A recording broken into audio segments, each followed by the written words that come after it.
On behalf of In Defense of Reason, I welcome you all for this very special program. So it is going to be a talk and discussion on fascism in 21st century, elements of continuity and change, and contemporary strategy for resistance.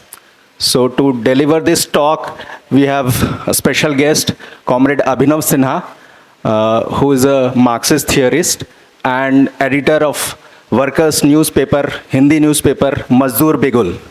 So I request Abhinav to come and take your seat. So Comrade Abhinav has been writing on various aspects of working class movement and problems of revolution in India. He has done extensive research on caste question and fascism. Some of his books are available here at Jan Chetna bookstall. After the program, you can get those books. And his talks can be also listened on YouTube.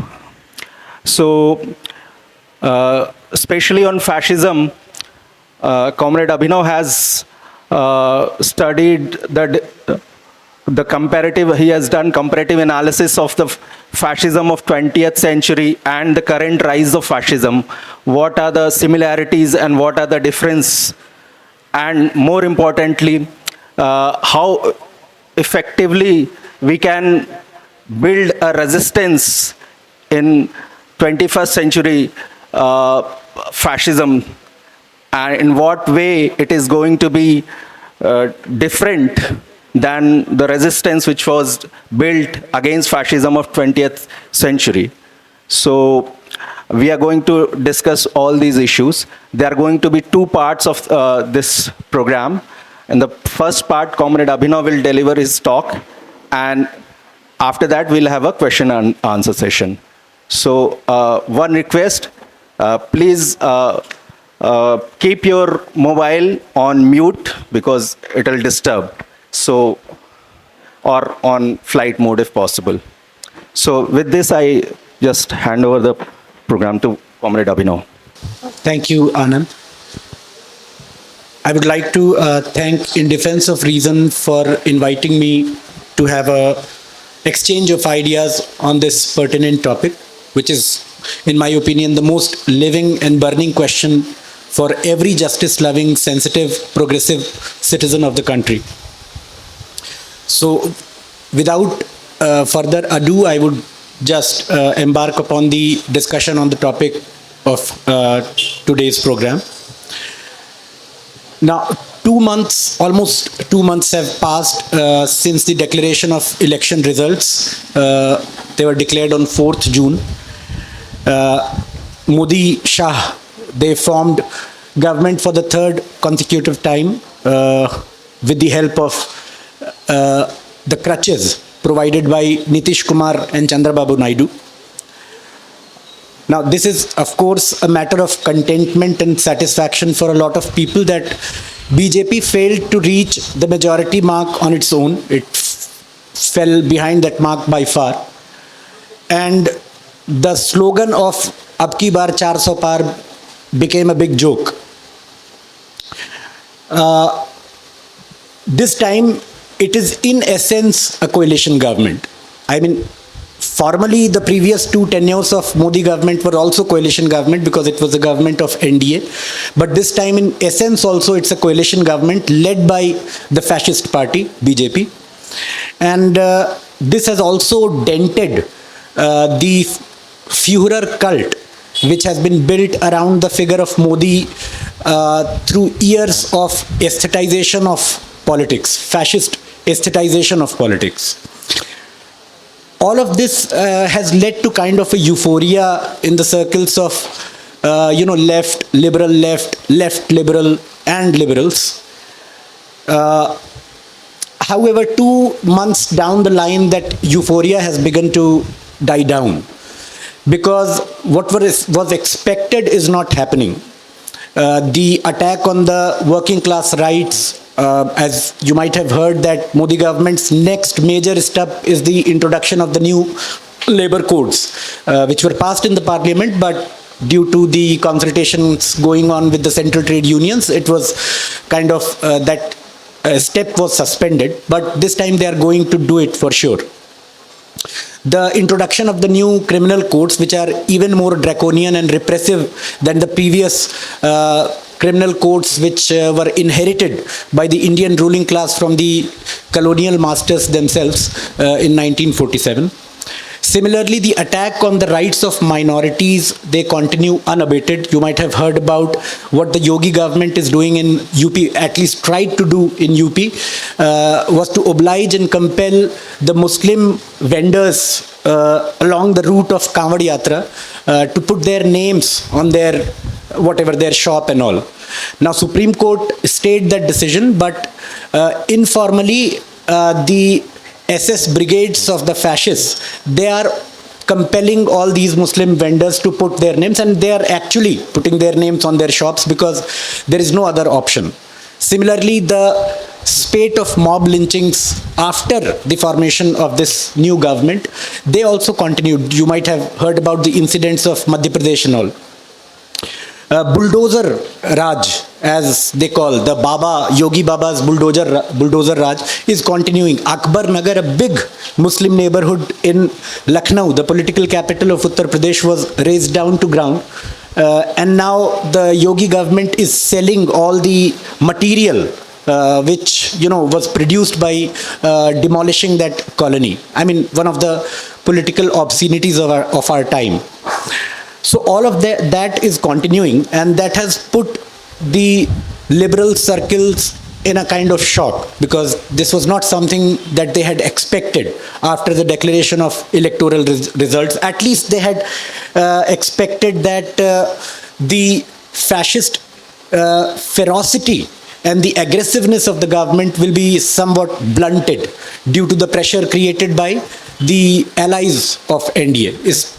Specifically, Chandrababu Naidu, because he has a base among Muslim population in Andhra Pradesh, and also Nitish Kumar, because the pretensions of Nitish Kumar is that he represents the Mahadalits of Bihar, etc., etc.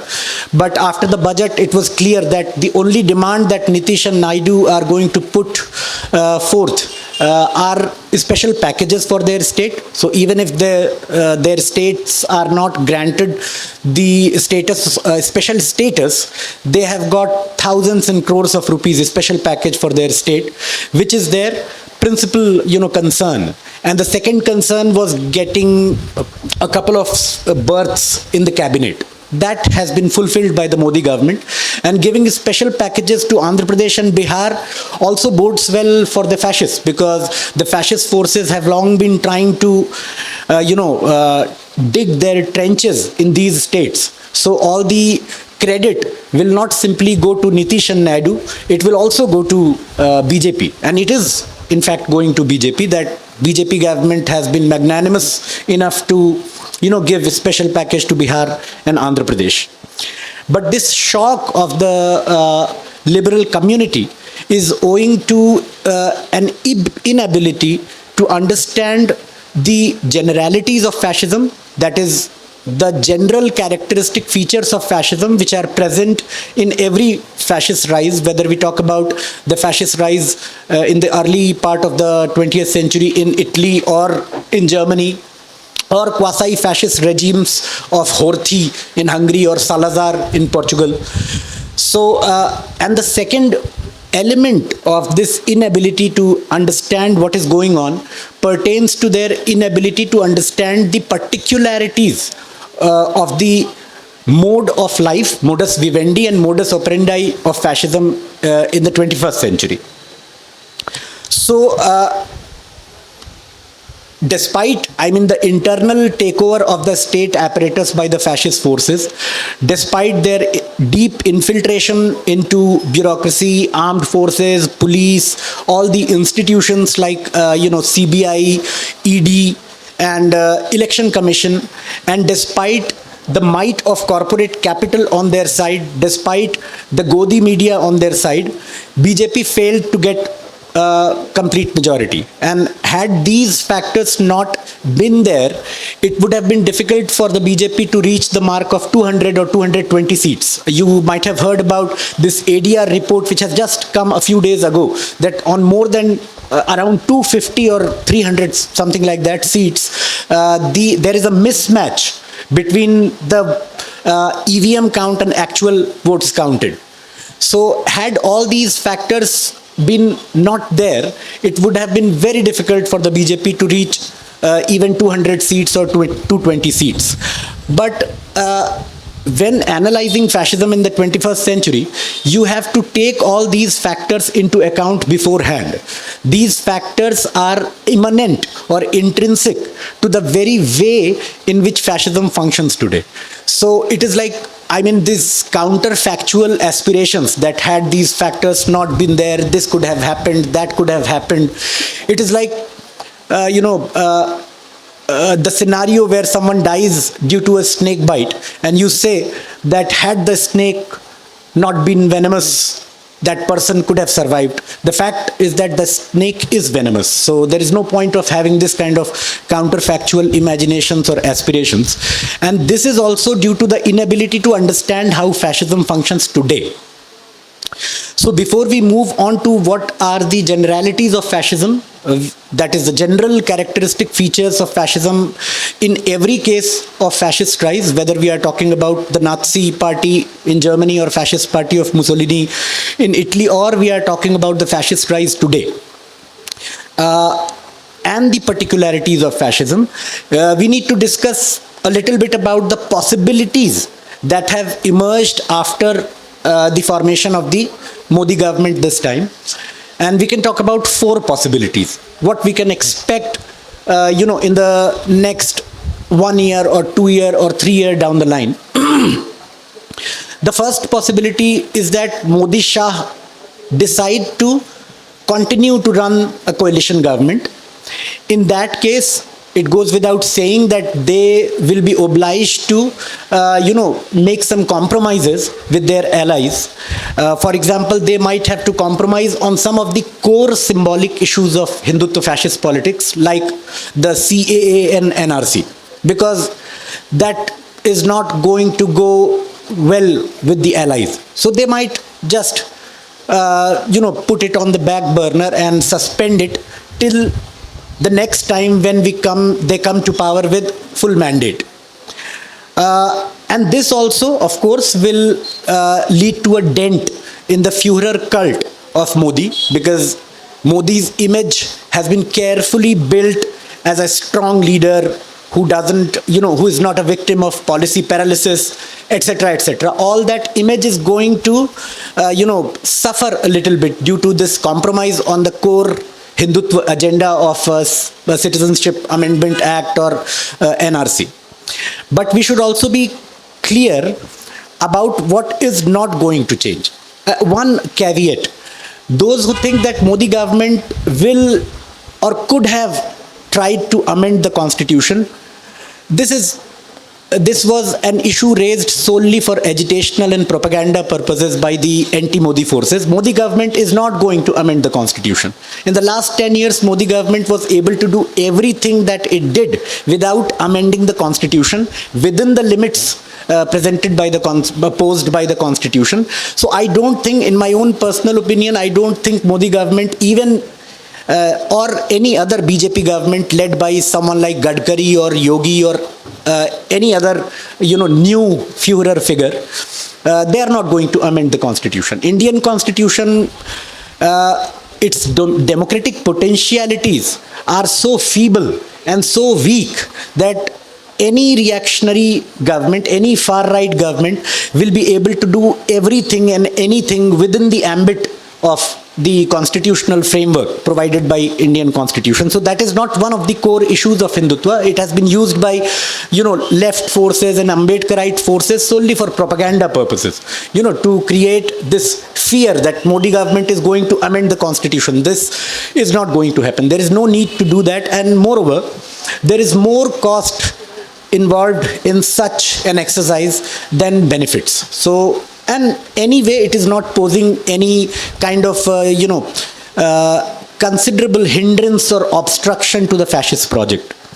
So this was not one of the core agenda. Core agenda was CA-NRC. That was really their core agenda, to introduce this law and this policy act of NRC. But we should be also clear about what is not going to change. The things which are not going to change include the, first of all, the attack on workers' rights. Even though Modi government doesn't talk about it a lot, even though the corporate media doesn't give, any weightage to what the Modi government is doing to the working class. I mean, de facto and de jure. I mean, legally and really, in both ways. All of that because working class has been absent. There is no representation of working class in the mainstream media. Even among the left liberal circles, most of the time we are talking about all the things that the Modi government is doing, but not about what the Modi government is doing to the working class and how it is doing it to them. So the first and most important factor or future that we can expect, the first element of that is increased attacks on labor rights. And the proposed introduction of the new labor codes is precisely designed for that. The second is the attacks on civil rights and democratic rights. One instance of that we have already witnessed in the last 2 months, that is the introduction of new criminal codes. The third thing which is not going to change is the attack of the fascist brigades, SS brigades, on the minorities at the grassroots level. Even if they are not able to, legalize that oppression of the religious minorities, they are going to do it anyway. That will be the de facto reality. Whether the Modi government is, capable to transform it into a de jure reality is a different thing. How does it matter? And the attack on minorities has continued without, any diminishing in the rate of those attacks. Those attacks are happening as usual everywhere, even in the Congress-ruled states. It is happening. The fourth thing which is not going to change is the continuous implementation of the neoliberal policies. I mean, attack on the whole, government mechanism of providing education and employment to the youth of this country. This huge NTA scam is only a part of that. Again, the attack on the commons, I mean privatization of commons, Jal Jangal Zameen, which is being used by tribals or other communities in their areas to privatize that, continue to privatize the public sector units. All of that is going to continue. Now, why this is going to continue is very simple. The reason is very simple. This reason being the neoliberal consensus among the different political representatives of bourgeoisie, the ruling class in India. Even in the states ruled by Congress, the privatization of commons is going as usual. I mean, what happened with the Hasdev jungle by these corporate houses is very clear to everyone. Even the Chief Minister of Tamil Nadu, Stalin, tried to introduce an amendment because labor is in the state list, so state governments can introduce various amendments in the labor legislation. He tried to introduce a 10-hour working day in Tamil Nadu. Due to resistance from the left unions and progressive intelligentsia of the state, they suspended it. And everything that the labor codes are, advocating for, even the non-BJP governments in different states are doing the same thing. So that is the neoliberal consensus of the bourgeoisie, which is reflected in the consensus on new economic policies among different representatives of bourgeoisie, whether it is BJP or Congress or any kind of third front or different regional parties, doesn't matter. The only difference being that the BJP will implement all these neoliberal policies with the, peculiar fascist ferocity and offensiveness and aggressiveness. So there is a difference only in quantity, not in essence. In essence, those neoliberal policies are shared by all the political electoral bourgeois parties of India. So these are the four things which are not going to change. And this has become clear in just about 2 months since the formation of this government, that these 4 elements are not going to change. Yeah, the second part, this is the first possibility. If the Modi Shah decide to continue to run the government, what will change and what will not change? The second possibility is that Modi government can resort to the old fascist trick called fire in the Reichstag. You know, Hitler resorted to this trick, and Modi government too has resorted to this trick time and again, not on the same scale as was done by Hitler, but for example, the Pulwama attack or something like that can happen, an attack on Parliament's new building or new secretariat, in which all the fascist leaders will have a close shave. They won't die, of course, but they will survive somehow. So something of that sort might happen. The Reichstag fire technique is a universal technique of fascists in all countries, whether you talk about the 20th century fascist experiments or today's fascist experiments. So they can resort to something like that, and on the basis of that, they can erect a new, round of communal and jingoist frenzy. And on the basis of that frenzy, Modi Shah can attempt to, assume full control of the coalition government. Because in such a political climate of fear and uncertainty and insecurity and communal and jingoist frenzy, the allies will not dare to stop Modi from doing anything. So he can attempt to do that. It's not a foregone conclusion that they will be successful. I'm only talking about what we can expect that the Modi-Shah duo might try to do. That is the second possibility. The third possibility is that Modi-Shah government might try to, road roll the opposition by implementation of the core issues of Hindutva agenda like CA and RC. The allies will object.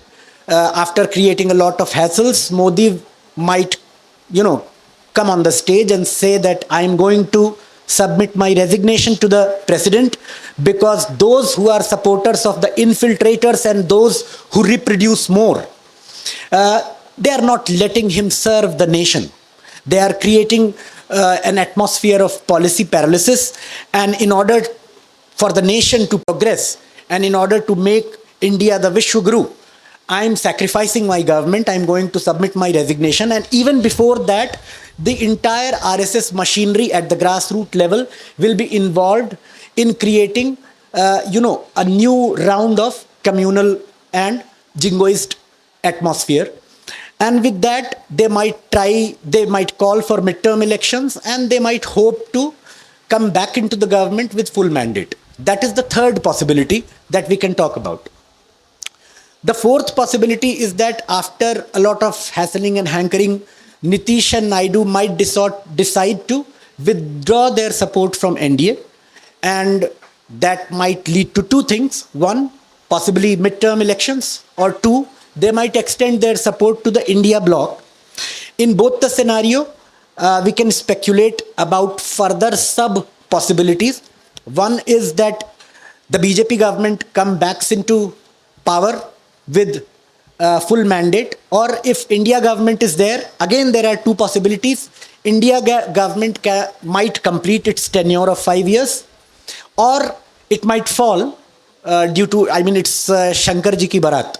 Shankar ji ki barat is a metaphor used in Hindu mythology, because in Shankar's barat it was a motley crew. Different kind of asur, sur, everybody was there. So due to that, India government might fall before completing its tenure. In all these possible scenario, BJP government might come with full mandate, because even 3 or 4 or 2 years or 5 years of retarded pace of neoliberal policy will increase the economic crisis and political crisis of the ruling class in India, which is facing the crisis of declining average rate of profitability.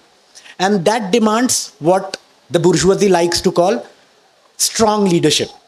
So that might again create the set of preconditions that might propel a new BJP government into power with full majority. And even if India government fulfills and completes its tenure of 5 years, again we are back to square one. Again, that will create anew the possibilities of rise to of fascists into the government. So beyond that, there is no point of speculating what can happen. The horizon, that we can see right now, horizon of possibilities, in my opinion, have these four possibilities. So in any case, this much is certain. Even if we, take into consideration all these four possibilities, that the electoral defeat of BJP is not the decisive defeat of fascism. To confuse the electoral defeat of BJP with the complete or decisive defeat of fascism is suicidal. This is precisely what the left and liberals did when the UPA government won in 2004, and with renewed vigor when the UPA government won a second tenure in 2009. So we should be very clear that in the conditions of what is now being called by leading Marxist and non-Marxist and neoclassical economists as long depression, a persistent, a stubborn crisis which is plaguing the entire capitalist world since 2006 and 7, and the persistent long recession, a kind of mild recession, periodically collapsing into serious crisis since 1970s. The collapse of dollar gold standard, the OPEC oil crisis, and since then, the capitalist world has not seen even a single period of real boom. I'm not talking about the speculative booms which are conjured up by, speculative capital in the share markets and all. If you are talking about the real boom in productive economy, the capitalist world has not witnessed any significant period of real boom in the productive economy since 1973 crisis. It is a consensus among political economists and vulgar bourgeois economists. Nobody is there to claim anything else because it is out there to see. There is no scope for ideological distortion of the facts here. So this is very clear that in the conditions of long depression, the fascists might go out of the government, they come back into the government, but the conditions of their repeated rise into power, like, repeated fits or paroxysms, that will continue. And that is the reason why the electoral defeat of BJP must not be confused with the decisive defeat of fascism. This euphoric shrieks in which the liberal intelligentsia is wallowing is extremely harmful. We have to be very careful about what we are celebrating. So this is the first important part of the presentation, that is the situation, the class political situation which has emerged after the elections, and what are the possibilities with which this situation is pregnant. Now, we presented our understanding of fascism when everybody was saying that fascism has been decisively defeated. We came up with a book called What is Fascism and How to Fight It. That book is going to come in English next month. It is available in Hindi here on the bookstall. It was published in 2009. And we humbly presented this caveat or this rider that let's not involve into a premature celebration. The fight has not been won, even though UPA government has come into the power second time consecutively. But this is not the time to celebrate. This is the time to introspect. It was the economic motion created during the Vajpayee government itself, the unprecedented inflationary pressure and the rates of unemployment, which led to the electoral defeat of fascists. But this defeat must not be confused with the final defeat of fascism. And during that time itself, in 2009, we said that in order to understand what can be the possible strategy of the revolutionary and progressive and democratic and secular movement to defeat fascism, in order to comprehend or articulate that strategy, we need to understand two things. One, the universalities of fascism. That is the general characteristic features of fascism, which is evident in every fascist rise, whether we talk about the Nazi Germany or fascist Italy or today's India. And the second thing that we need to understand, that what are the changes in the modus vivendi and modus operandi of fascism, especially since the last quarter of 20th century, because there has been significant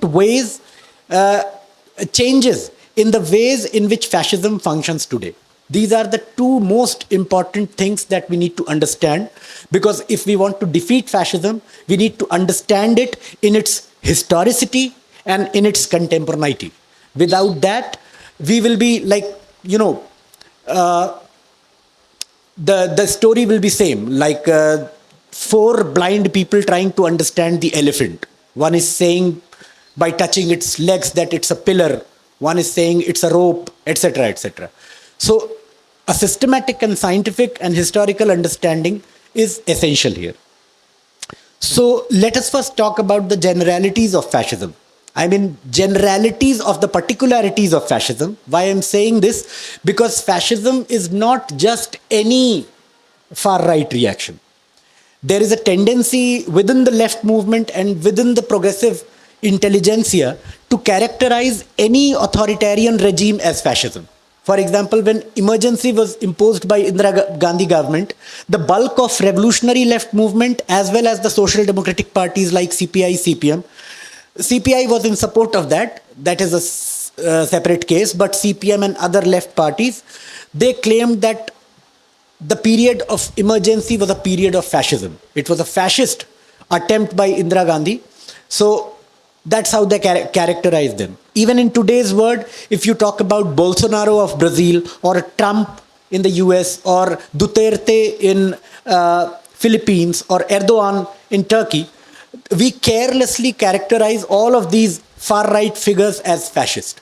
This is very harmful, because if we don't understand the specificity of fascism as a far-right movement, we won't be able to devise the concrete strategies to fight against it. So that's why I'm saying the generalities of the particularities of fascism, because fascism is a particular form of far-right reaction. It's not just any far-right reaction. The first generality of fascism, which is present in every fascist rise, it's evident in the history of fascism, is that the fundamental contradiction which functions behind every fascist rise is capitalist crisis. Without capitalist crisis, fascist party and fascist ideology can exist, but fascism cannot emerge as a reactionary social movement. You can exemplify this with the Indian case. RSS came into existence in 1925. During the national movement, due to its collaboration with the British colonial power, it was unable to gain the status of a reactionary social movement. After the independence, due to the case of Gandhi's assassination, it was pushed to the margins of mainstream Indian politics. But the sin of bringing them back into the mainstream bourgeois politics is with the socialists, Indian socialists. Lohia first time brought them back into mainstream politics with the Sanyukt Vidhayak Dal governments, which were formed in the late 1960s in different Indian states. First non-Congress government, if we leave the exception of Sheikh Abdullah in Kashmir and Nambudripad in Kerala, the first examples of non-Congress governments in different states. And the second step of the betrayal by Indian socialists was JP movement, after which the Jan Sangh was part of the Janata Party government, and this again played a role in bringing back the fascists into the mainstream bourgeois politics of India. Till that time, the fascist organization and fascist ideology existed, but it did not develop a wide mass base, broad mass base. It develops broad mass base since the 1980s. Now, why this happened in 1980s? Development of this broad mass base of Indian fascism. It is precisely due to the fact that 80s was the first instance of major crisis of Indian state capitalism, public sector capitalism.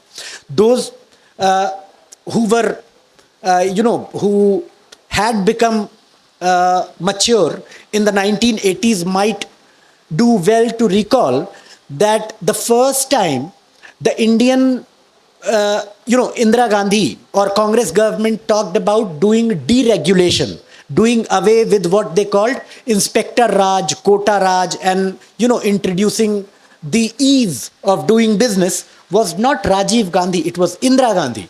In the 1980 election, one of the electoral promises of the government, Congress government, was precisely this, that we'll do away with the Inspector Raj, we'll do away with the Kota Raj, we will deregulate the labor market, and we will introduce the ease of doing business, which was something which was done in a half-baked, half-thought manner in 1985-86 by the Rajiv Gandhi government, which on the face of it, it introduced new education policy. But if you look at the budget introduced by the then finance minister, VP Singh, precisely talks about these steps.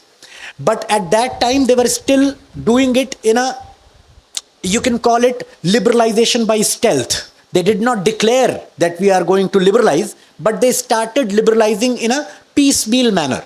But with the balance of payment crisis in 1989-90, the Indian government had to, give up its gold reserve, etc., etc. And the Narasimha Rao government, with Manmohan Singh, with its as its finance minister, they bid farewell to welfare in all possible meanings. And then, with a big bang, the new economic policies were started. It was precisely this period of capitalist crisis in which the petty bourgeoisie, I mean the middle classes, they were threatened by proletarianization. I mean the uprooting of small capital due to the competition from big corporate capital. All of that was happening. In that atmosphere of general economic and social insecurity and uncertainty, the discontents, the vague economic discontents of the middle classes and lower middle classes were misarticulated by the fascist forces through the instrument of what we know by the name of Ram Janbhumi movement, the Mandir movement, which was like misarticulating, politically speaking, the economic and social discontents of various petty bourgeois classes, entrepreneurial petty bourgeois classes, as well as the salaried petty bourgeois classes, the upper echelons of petty bourgeoisie, which was kind of feeling suffocated in the regulatory framework of Indian capitalism, and also the lower echelons of petty bourgeoisie, which was threatened with the prospect of proletarianization. And all these discontents were kind of, misarticulated and ideologically and fetishistically summed up in a program of a Mandir movement, which would do, undo some historical wrongs and bring back the Ram Rajya, etc., etc. This creation of an imaginary past when everything was all right, pure and pristine, etc., etc. That kind of a reactionary, romantic, mystical utopia was created in order to perform this ideological task. And that was the period when fascism emerged as a reactionary social movement of the petty bourgeoisie.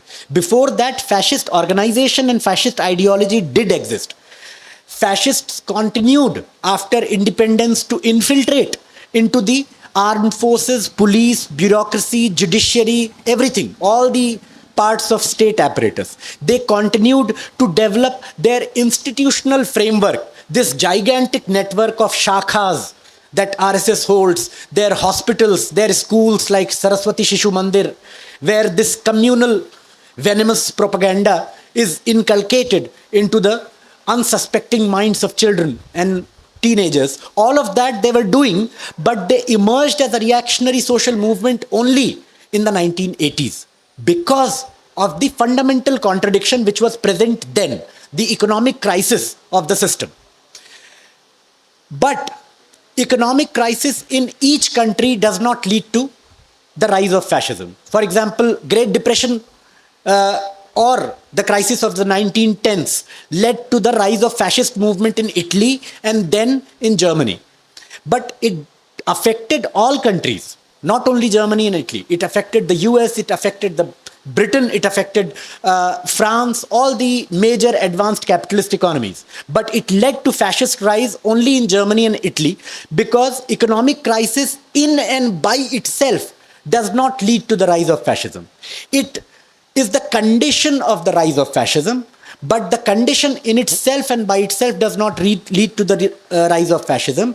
Other preconditions also need to be fulfilled, that economic crisis transforming itself into the political crisis of bourgeoisie and bourgeois state. That is the principal condition. That is the principal contradiction that leads to the rise of fascism. And due to its own relatively backward capitalist development, Italy and Germany ended up, being under fascist and Nazi regimes, but not France, even though in the same period, in the US also, KKK, witnessed a sudden spurt and rise. Also in France and UK, different forms of far-right reactions emerged, but they did not lead to fascist rise. So, economic crisis is the fundamental contradiction behind fascist rise, not the principal contradiction. Principal contradiction, the role of principal contradiction is always played by political class struggle. The political struggle between the classes. And in those countries where the economic crisis led to a political crisis of the bourgeois state and bourgeois class. What is this crisis? The crisis of bourgeois state is simply this. Or let me begin from this. What is the function of bourgeois state? The function of bourgeois state is to underline the production relations of capitalist system, number one. Collectivize the interests of different factions of bourgeoisie and package those collectivized interests as the national interest. That is the function of each bourgeois state. In the countries where bourgeoisie could not do that, in the conditions of economic crisis, in those countries, we witnessed the rise of fascist and quasi-fascist regimes, or military juntas, or Bonapartist regimes. These are the exceptional forms of bourgeois rule. The regular form of bourgeois rule is multi-party parliamentary democracy. That is the regular form. But during economic crisis, to collectivize the bourgeois interests and package it into national interests becomes very challenging. In some countries, bourgeoisie succeeded in doing that with the regular, modus vivendi of bourgeois rule, that is multi-party parliamentary democracy. But in some countries, it could not, due to a variety of historical and political factors. We cannot go into the detail of that. When we have a specific discussion of how Nazis rose to power in Germany, we can talk about that. I mean, there are various theories, industrial backwardness, Germany not having a bourgeois democratic revolution like France. All these factors were there, but there are many factors. So first generality of fascism is that without economic crisis, there can be no fascist rise. It doesn't mean that everywhere where we have an economic crisis, fascists will come to power. But without this fundamental contradiction of economic crisis, fascists cannot rise to power. The second general characteristic of fascism, which is present in every fascist rise, is what Nikos Poulantzas would call the particular unity of fascist ideology. Now, fascist ideology is not just any reactionary ideology. Many people think that the ideology of Hindutva fascism is religious fundamentalism. I think it is not correct, because fascist ideology, unlike religious fundamentalism, is a thoroughly modern ideology, modern reactionary ideology. It's not a primordial ideology. It uses primordial elements and values and consciousness, but fascist ideology in itself is a modern ideology, not a pre-modern, pre-capitalist ideology. What is specific about fascist ideology? We need to understand that in order to counter this. There are 5 elements which differentiate fascist ideology collectively, not separately, as a set. As a set, there are 5 elements of fascist ideology which differentiate fascist ideology from all other forms of extreme right or far right ideologies. The first element and step of fascist ideology is to construct a false and imaginary enemy and blame it for all the sins of capitalism: unemployment, inflation, economic and social uncertainty and insecurity.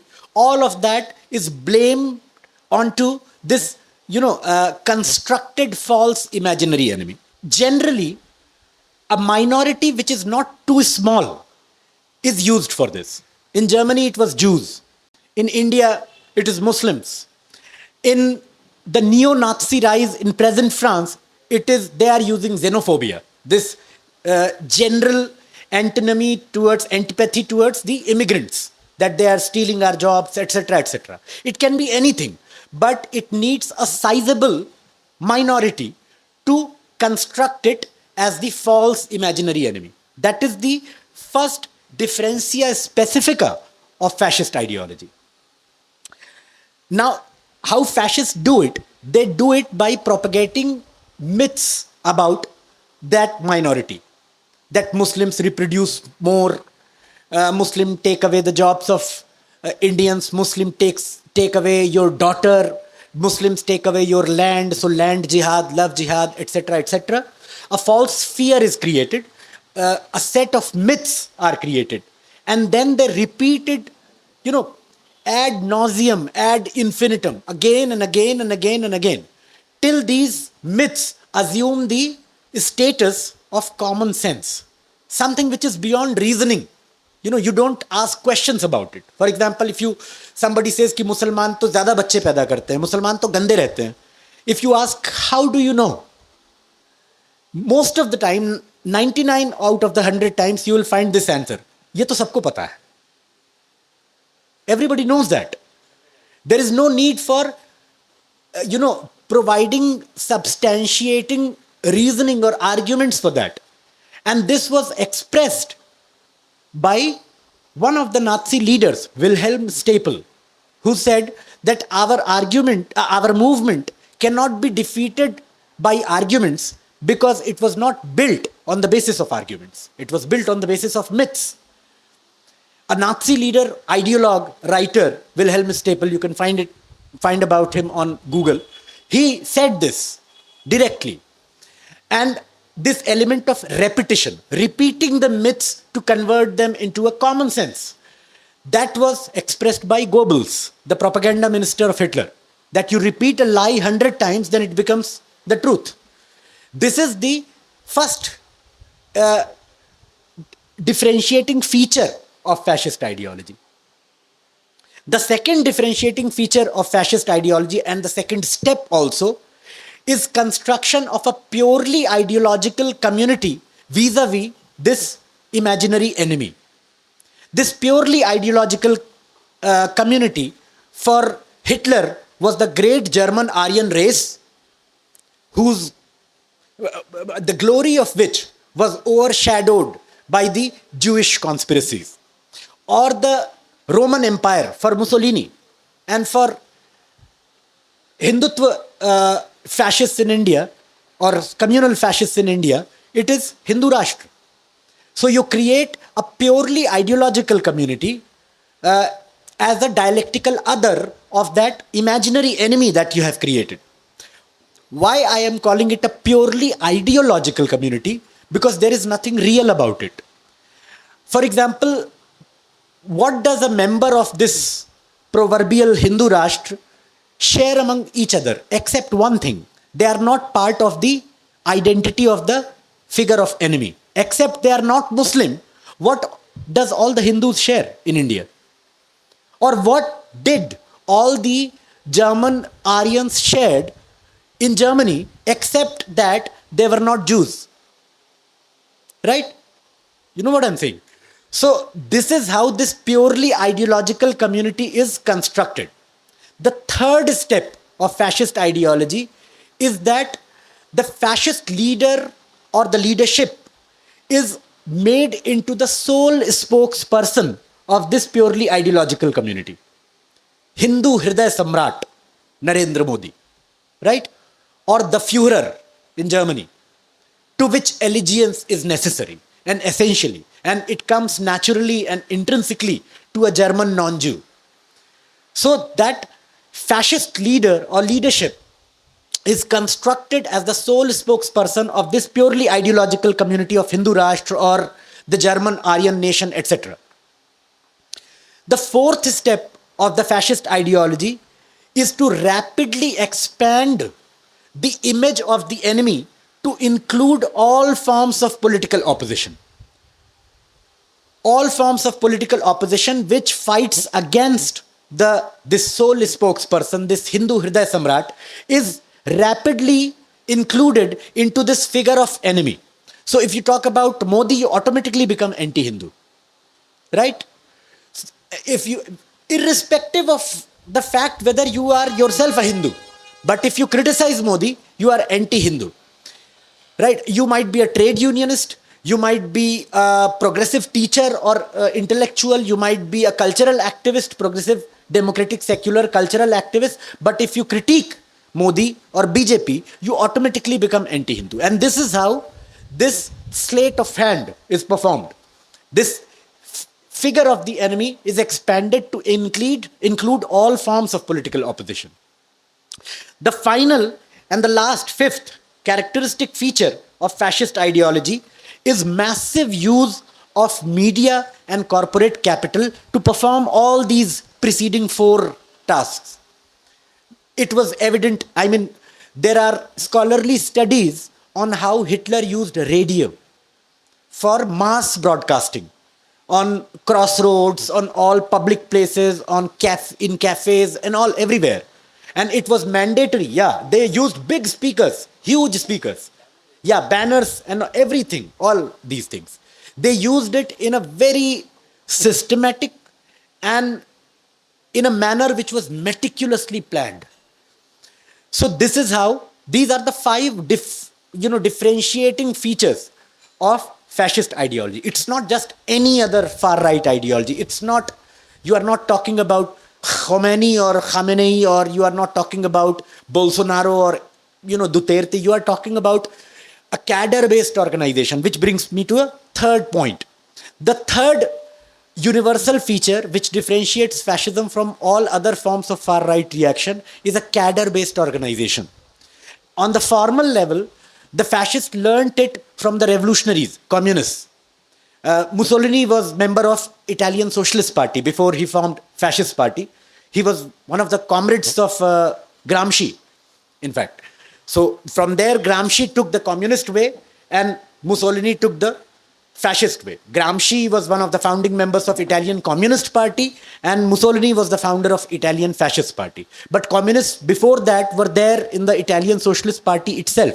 And Mussolini learnt this idea of a cadre-based organization to implement the entire fascist project or design, copied that idea at the formal level, but only at the level of structure or form, because the fascist cadre-based organization is characterized by a complete absence of democracy, a complete, uncritical allegiance and obedience to the fascist leadership. The leadership is not elected. There is no democratic discussion within the fascist party. Contrary to that, the Communist Party have the principle of democratic centralism. Now, this much abused, misused word simply means one thing, in principle. It takes different forms, but in principle it means only one thing. Till the political and ideological line is determined, full democracy. Once the political and ideological line is determined by the majority of the party, full centralism. That is the ideological basis of democratic centralism. Democracy in the determination of political and ideological line, and centralism in the implementation of that political and ideological line. That is not the organizational principle of fascist parties. And that is why I say that fascists copied the model of cadre-based organization only in terms of form and structure, not in terms of essence. But cadre-based organization is another differentia specifica of fascism in every case. If you talk about Nazi party or fascist party or RSS in India, they have a cadre-based organization. The fourth, and in some ways the most important differentiating feature, distinguishing feature of fascism is that It is a reactionary social movement.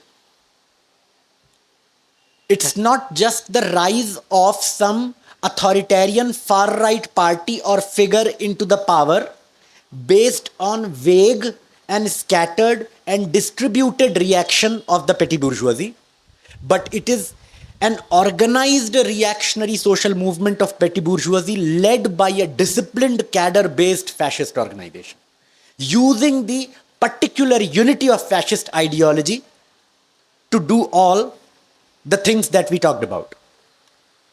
So this is most important. Why? Because the strategy of resisting and fighting against fascism will be totally different from, for example, resisting Bolsonaro or resisting Duterte in Philippines or resisting Erdogan in Turkey. The strategies will be completely different. Now, why this happens? This happens because in the periods of economic crisis, the small capital goes through a process of uprooting and ruination. At the same time, the middle classes also face economic and social insecurity. Middle classes are characterized by the figure of, metaphorically, Trishanku. Trishanku is a figure in Hindu mythology where there was a battle going on between Vishwamitra and Indra. And Vishwamitra tried to rise to heaven without dying. And Indra said that this cannot happen. And with his, what is called Tap Shakti, Vishwamitra started to push Trishanku, a king, towards heaven. And Indra, through his power, divine power, started to push him down. And due to that, Trishanku was stuck in the middle. So middle class is like that in a capitalist society. ये ना तो पूरी तरह आबाद होता है ना पूरी तरह बर्बाद होता है, ये बीच में लटका होता है. Due to that particular condition, middle class, especially in the times of economic crisis, faces persistent economic and social insecurity and its worst nightmare, becoming a proletariat, becoming a worker, becoming depropertized. So that threat, that fear makes it live in constant frustration and irritation. And without a spontaneous access to the reasons behind its economic and social insecurity. It doesn't know what are the reasons behind its social and economic insecurity. The real reason is capitalism itself. But the petty bourgeoisie as a class doesn't have access, spontaneous access to that knowledge, that understanding. And this vague, blind reaction is used by the fascists. Here comes along a fascist and says that the enemy is Muslim.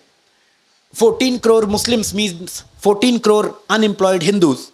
They are taking away your property and your daughter, which for them is a property itself. Your women, your property, etc., etc.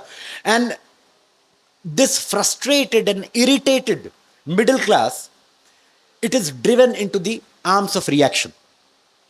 And that is how fascism emerges as a reactionary movement of petty bourgeoisie, a mystical and romantic upheaval of the petty bourgeoisie. Why mystical? Because it is not based on a real understanding of the problems, but a fetishistic understanding of the problem. That is why it is mystical. It is an ideological understanding, unscientific understanding of the problem. And why romantic? Because it is millenarian. Petty bourgeois masses are appealed on the basis of construction of this imaginary past to which a return has to be made. A Ram Rajya or Hindu Rashtra when everything was correct and right and pure and pristine. Nobody was, sad, etc., etc. Yeah. And that is why it is mystical and that is why it is romantic. And that is why this epithet has been used for fascist reactionary social movement of the petty bourgeoisie, that it is a romantic, mystical upheaval of the petty bourgeoisie. The fifth important feature and the last important general characteristic feature of fascism is its historical function. Even though fascism is a reactionary social movement of the petty bourgeoisie, it does not serve the interests of the petty bourgeoisie.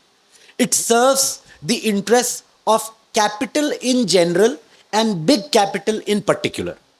The historical function of fascism is to weld, I am paraphrasing Nikos Poulantzas, the Greek Marxist political scientist, and he summarizes the whole thing in a brilliant way.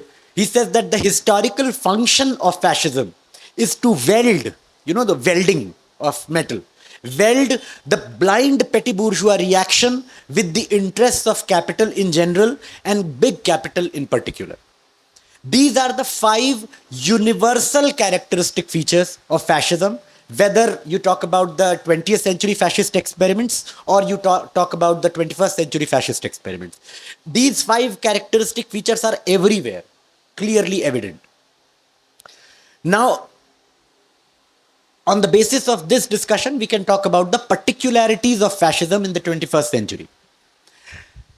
There are some who believe in Indian communist movement and in Indian progressive democratic secular movement in general that there is no change in the mode of existence and the mode of functioning of fascism in the 21st century.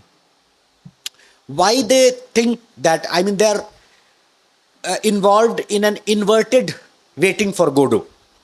And in Beckett's work, there is this Godot is a metaphor for the progress, the idea of progress or something positive, which will take history forward, and that idea never arrives.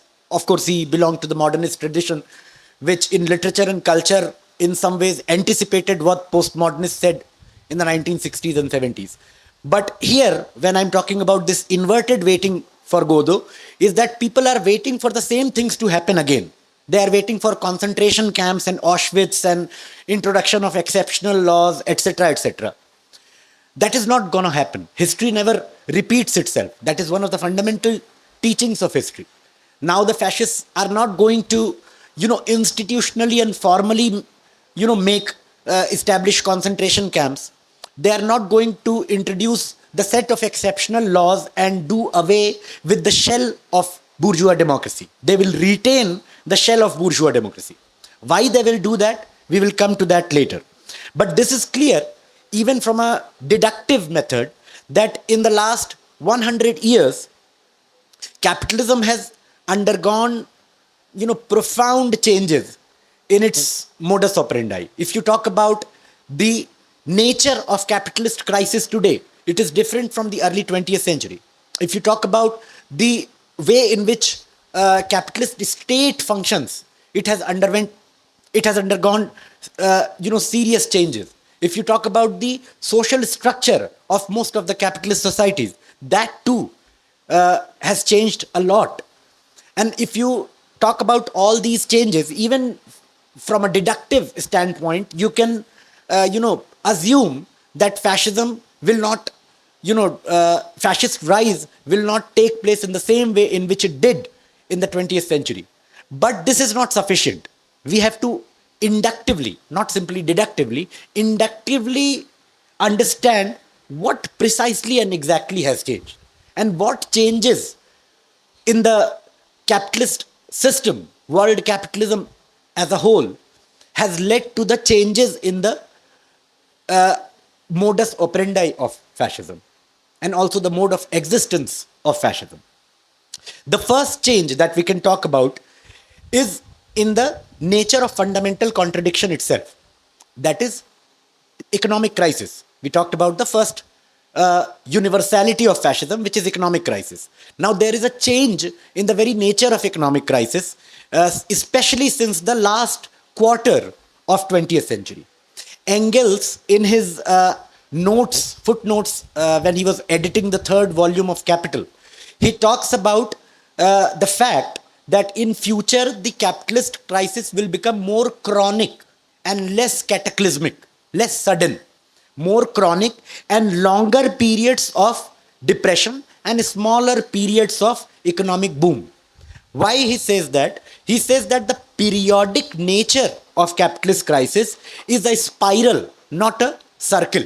So which with time, with every new occurrence of crisis, the crisis becomes more structural, deeper and longer. This Engels says also in one of his letters from 1880s, where he says that we are witnessing periods of long depression, long recession, where the old industrial cycle of 10 years of boom and then crisis, 10 years of boom and crisis and then stagnation and then period of activity, again crisis, etc. We are witnessing a change in the way in which crisis is happening. And that prediction became, it was validated by the history of the late 20th century. If you look at the history of crises that took place in the 20th century, 1910's crisis led to the First World War. Because in every time crisis happens, the inter-imperialist rivalry becomes sharper. Because fewer resources are there, rate of profit is declining. So there is a scramble for cheap labor power, better markets and cheap raw material. And that is why all the imperialist wars takes place. Even if on the face of it, it appears that the First World War happened due to the assassination of Ferdinand, the Hungarian prince. That was only the trigger. The contradictions had accumulated to a critical point, if you use the terminology of physics. A critical point had been reached. Any trigger could have led to, the outbreak of the war. After the First World War, there was a small period of prosperity, capitalist prosperity, which again collapsed into a period of depression, which was the unprecedented depression till that time, the Great Depression of the late 1920s and early 1930s, which eventually led to the Second World War. The Second World War was unprecedented in the extent of destruction that happened, especially in Japan and Europe. Now, what does this destruction mean in terms of political economy?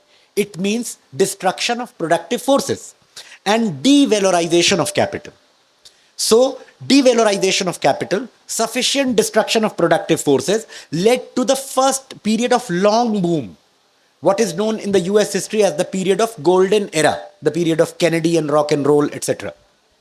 So that period was fueled by the destruction of the Second World War. By the 1960s, end of 1960s, that period of capitalist boom was coming to an end. Average rate of profit was declining to dangerous levels. And political economists now say that the crisis had started in 1969 itself. The open outbreak of crisis happened with the collapse of dollar gold standard and then with the OPEC oil crisis of 1973-74 due to the Yom Kippur war. With that, the long recession, what political economists like Michael Roberts and Guglielmo Carcedi are calling long recession. Why? And they are justified in that because world capitalism has not seen any period of significant boom in the real productive economy since 1970s. In response, as a reactionary response to this crisis, neoliberal policies were introduced in the form of what was at that time itself was called Reaganomics and Thatcherism. Now, what these collect policies of Reaganomics and Thatcherism were, which were implemented in different ways in different capitalist countries. But the common minimum denominator of these neoliberal policies were attack on trade unions, labor rights, attack on the public property, commons, privatization of public sector units, the public undertakings in all these countries, and attack on civil rights, democratic rights. This was the period of the famous coal miners' strike in England. And all this spate of attacks on labor rights, democratic rights, civil rights, for what? For depressing the average wages. Because without depressing the average wages, profitability could not be restored. And the other methods that were used were deregulation of financial and labor market. Deregulation of labor market simply means contractualization, casualization, and informalization. And the deregulation of financial markets mean a set of things which include introduction of flexible exchange rates, that is pure fiat currency, not backed by gold. These are issues in which we cannot go into detail how and why it helped the capitalist class immediately. So immediately there was a period of boom based on the deregulatory steps which were undertaken by the bourgeoisie in almost all capitalist countries between 1970s and 1980s.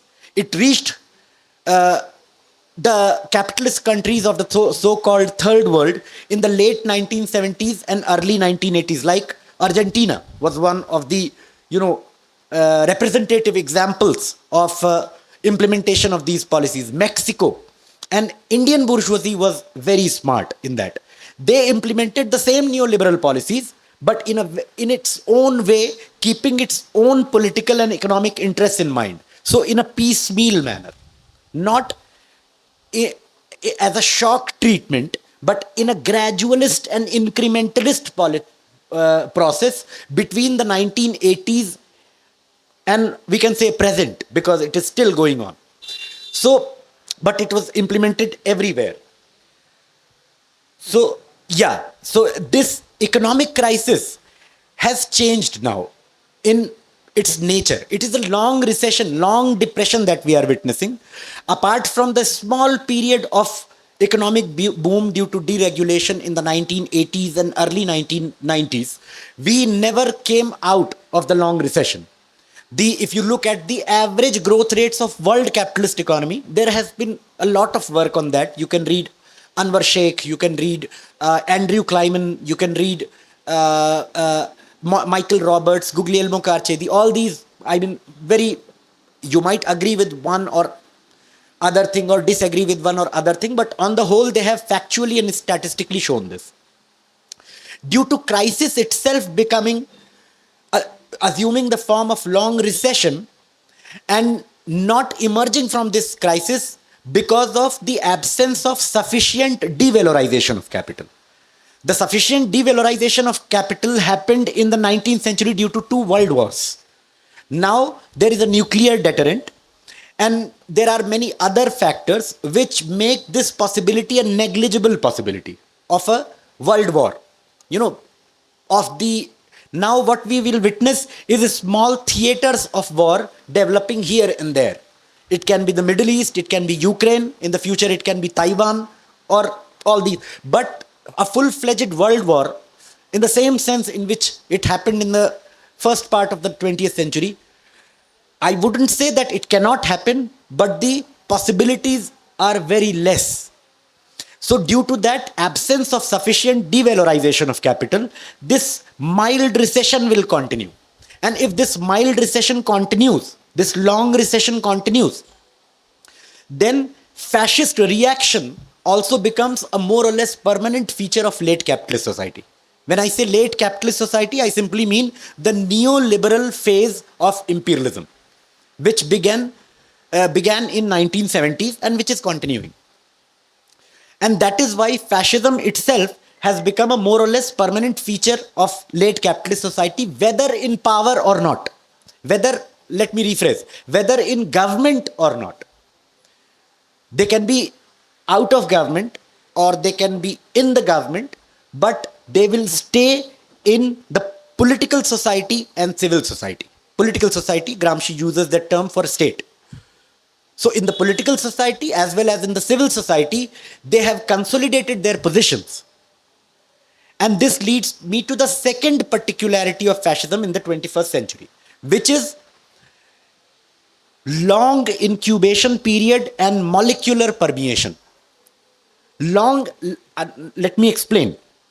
Long incubation period means that fascism is no more characterized by a sudden rise and a sudden fall. Because crisis is no more characterized by, this cataclysmic or sudden or contingent nature. There is we are living through long recession. Fascism itself has undergone a parallel change. It is not characterized by cataclysmic rise and cataclysmic fall. If you look at the history of Nazi party or fascist party of Mussolini, they came into existence, rose to power within the matter of a decade, less than a decade. And when they collapsed, that collapse was equally cataclysmic. Now fascism is characterized by a long incubation period, just like you incubate an egg, to hatch the egg in an incubator.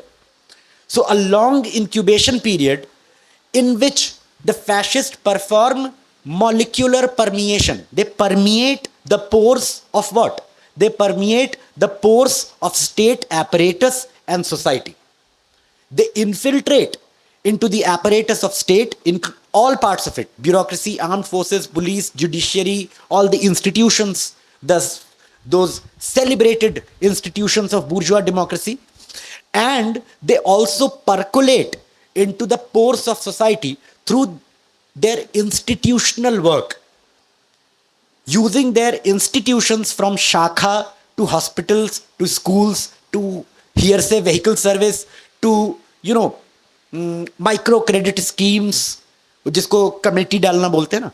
They use it in the working class neighborhoods as a shock absorber, because working class can get easy credit from these fund pools created by these fascist bodies. You can study, there has been a lot of studies how Indian fascists have done that in India. I won't go into the detail of that. But these two things are important. Long incubation period in which the fascist forces perform a molecular permeation into the state apparatus and civil society. This is the second important feature of fascism, and due to this, the fascization of state, the fascist transformation of state is no longer an event.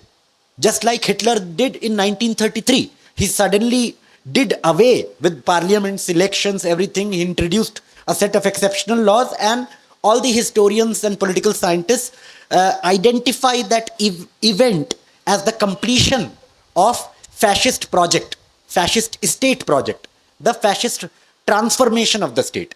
Now it is not going to happen as an event.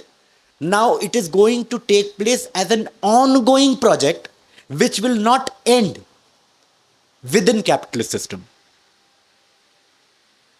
As long as capitalism is there, as long as the conditions of long recession are there, the fascists can go in and out of power, but they remain within the society and state apparatus in a way which you can compare with, if you will, with trenches, digging trenches. Just like you carry out a positional warfare, you dig trenches and you hold your position. And that's how they have dug trenches within the state apparatus as well as the society. The third important change or particularity of 20th century fascism stems from the fact that the bourgeois class and the bourgeois state has become bereft of whatever remained of its democratic potential in the neoliberal phase. You can read Alan Wood's work on this, that in the neoliberal phase, all the democratic potential that were still there in the early 20th century, now the bourgeoisie has completely become deprived or bereft of that. Where any part of bourgeoisie in power, you might do well to recall that Operation Green Hunt was introduced by the Congress government when Chidambaram was Home Minister. So during the period of imperialism, Lenin said that in general for bourgeoisie, it's reaction all the way. The Republican progressive bourgeoisie has been replaced with the reactionary conservative bourgeoisie. That's what Lenin wrote. But even till the death of Lenin, some democratic potential was there. One illustration of this fact is that the existence of a figure like de Gaulle, the erstwhile ruler of France. De Gaulle was active in the anti-fascist armed resistance movement in France. Now, can you think about any bourgeois leader, including Rahul Gandhi, who would be active in an armed resistance against fascism? मोहब्बत की दुकान से बात ही नहीं आगे बढ़ती. And on that, fascists को खुजली भी नहीं होती. आप खोलते रहो ये दुकान. The metaphor itself is very mercantilist, but I will not go into that.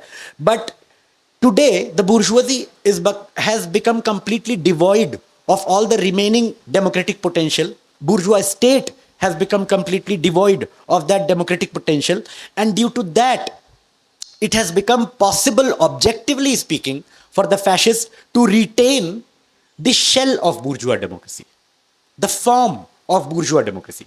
So if anybody thinks that Modi will amend the constitution and then he will do away with the elections and parliaments and legislative assemblies, I would say it is very, very, very, very unlikely. It's not going to happen. Why would they do that? Right? They are able to do everything and anything that the Italian fascists and German Nazis did without doing away with the shell of bourgeois democracy, because the shell itself has become so hollow and so fragile that it poses no threat or no hindrance or no obstruction to the implementation of the fascist project. That is the objective reason. Now, the fourth particularity is the subjective reason. Just like we progressives and revolutionaries and communists and democratic and secular people, in principle, learn from our historical experience. Not all do that, but those who learn from their historical experience, fascists also learn from their historical experience. And fascists have also summed up their historical experience, that is German Nazism and Italian fascism. And they have reached this conclusion that if you do away with the shell of bourgeois democracy, you establish an openly dictatorial regime like Hitler's or Mussolini's, then the only possible end for you is total collapse. There is no other possibility. Either you remain in power forever. Even fascist forces have that much sense of history that nothing remains in power forever. But if you do away with the shell of the bourgeois democracy, the only possible scenario for you, only possible end for you, it is a cataclysmic fall, assuming the shape of a total collapse. That is why even today, these neo-Nazi forces which are emerging in Europe in the conditions of economic crisis, they are shamefaced. They say, no, we are not fascists, we are not Nazis. They are ashamed to reclaim their inheritance because of that total collapse. And that is why fascists of the 21st century have summed up their historical experience and reached the conclusion, and objective situations allow the fascists to do that retain the shell of bourgeois democracy, consolidate your positions in state and civil society, whether you are in government or out of the government doesn't matter. In the conditions of long recession, there will always be periodic, occurrence of those preconditions which will propel the fascists into the government also. They know it, they understand it, and that is why they are not going to, abolish parliaments and elections. The last important particularity of fascism in the 21st century is that precisely due to the above four characteristic features, fascism is no more a state project in the same sense. Fascism is a state project, but not in the same sense, where the bourgeois democracy's shell will be done away with and you will introduce exceptional laws and open dictatorial regime of a Führer. That is not going to happen. The fascist state project now assumes the form, as we just mentioned, of an ongoing, continuously ongoing project, which is not going to reach its end within the ambit of capitalist system. And that leads us to the final point of this part of the presentation, that now before fascism, the immediate task is not the restoration of bourgeois democracy, as the communist movement of 1930s thought. Dimitrov's thesis was presented in Comintern in the early 1930s, when the working class was decisively defeated in Italy and Germany. And he said, since the working class movement itself has been destroyed, the immediate task, and the bourgeois democracy has been destroyed in content and in form, not bourgeois state, bourgeois democracy, which is a particular form of bourgeois state. Therefore, the immediate aim is not socialist revolution, but bourgeois democratic revolution. Now that thesis doesn't hold. Now, fascism can come to an end as an ongoing project within the limits of capitalism only by a socialist revolution, not a bourgeois democratic revolution. So that is the set of 5 particularities of fascism. We also talked about 5 universalities of fascism, and on the basis of this, we can talk about the possible strategy of resistance.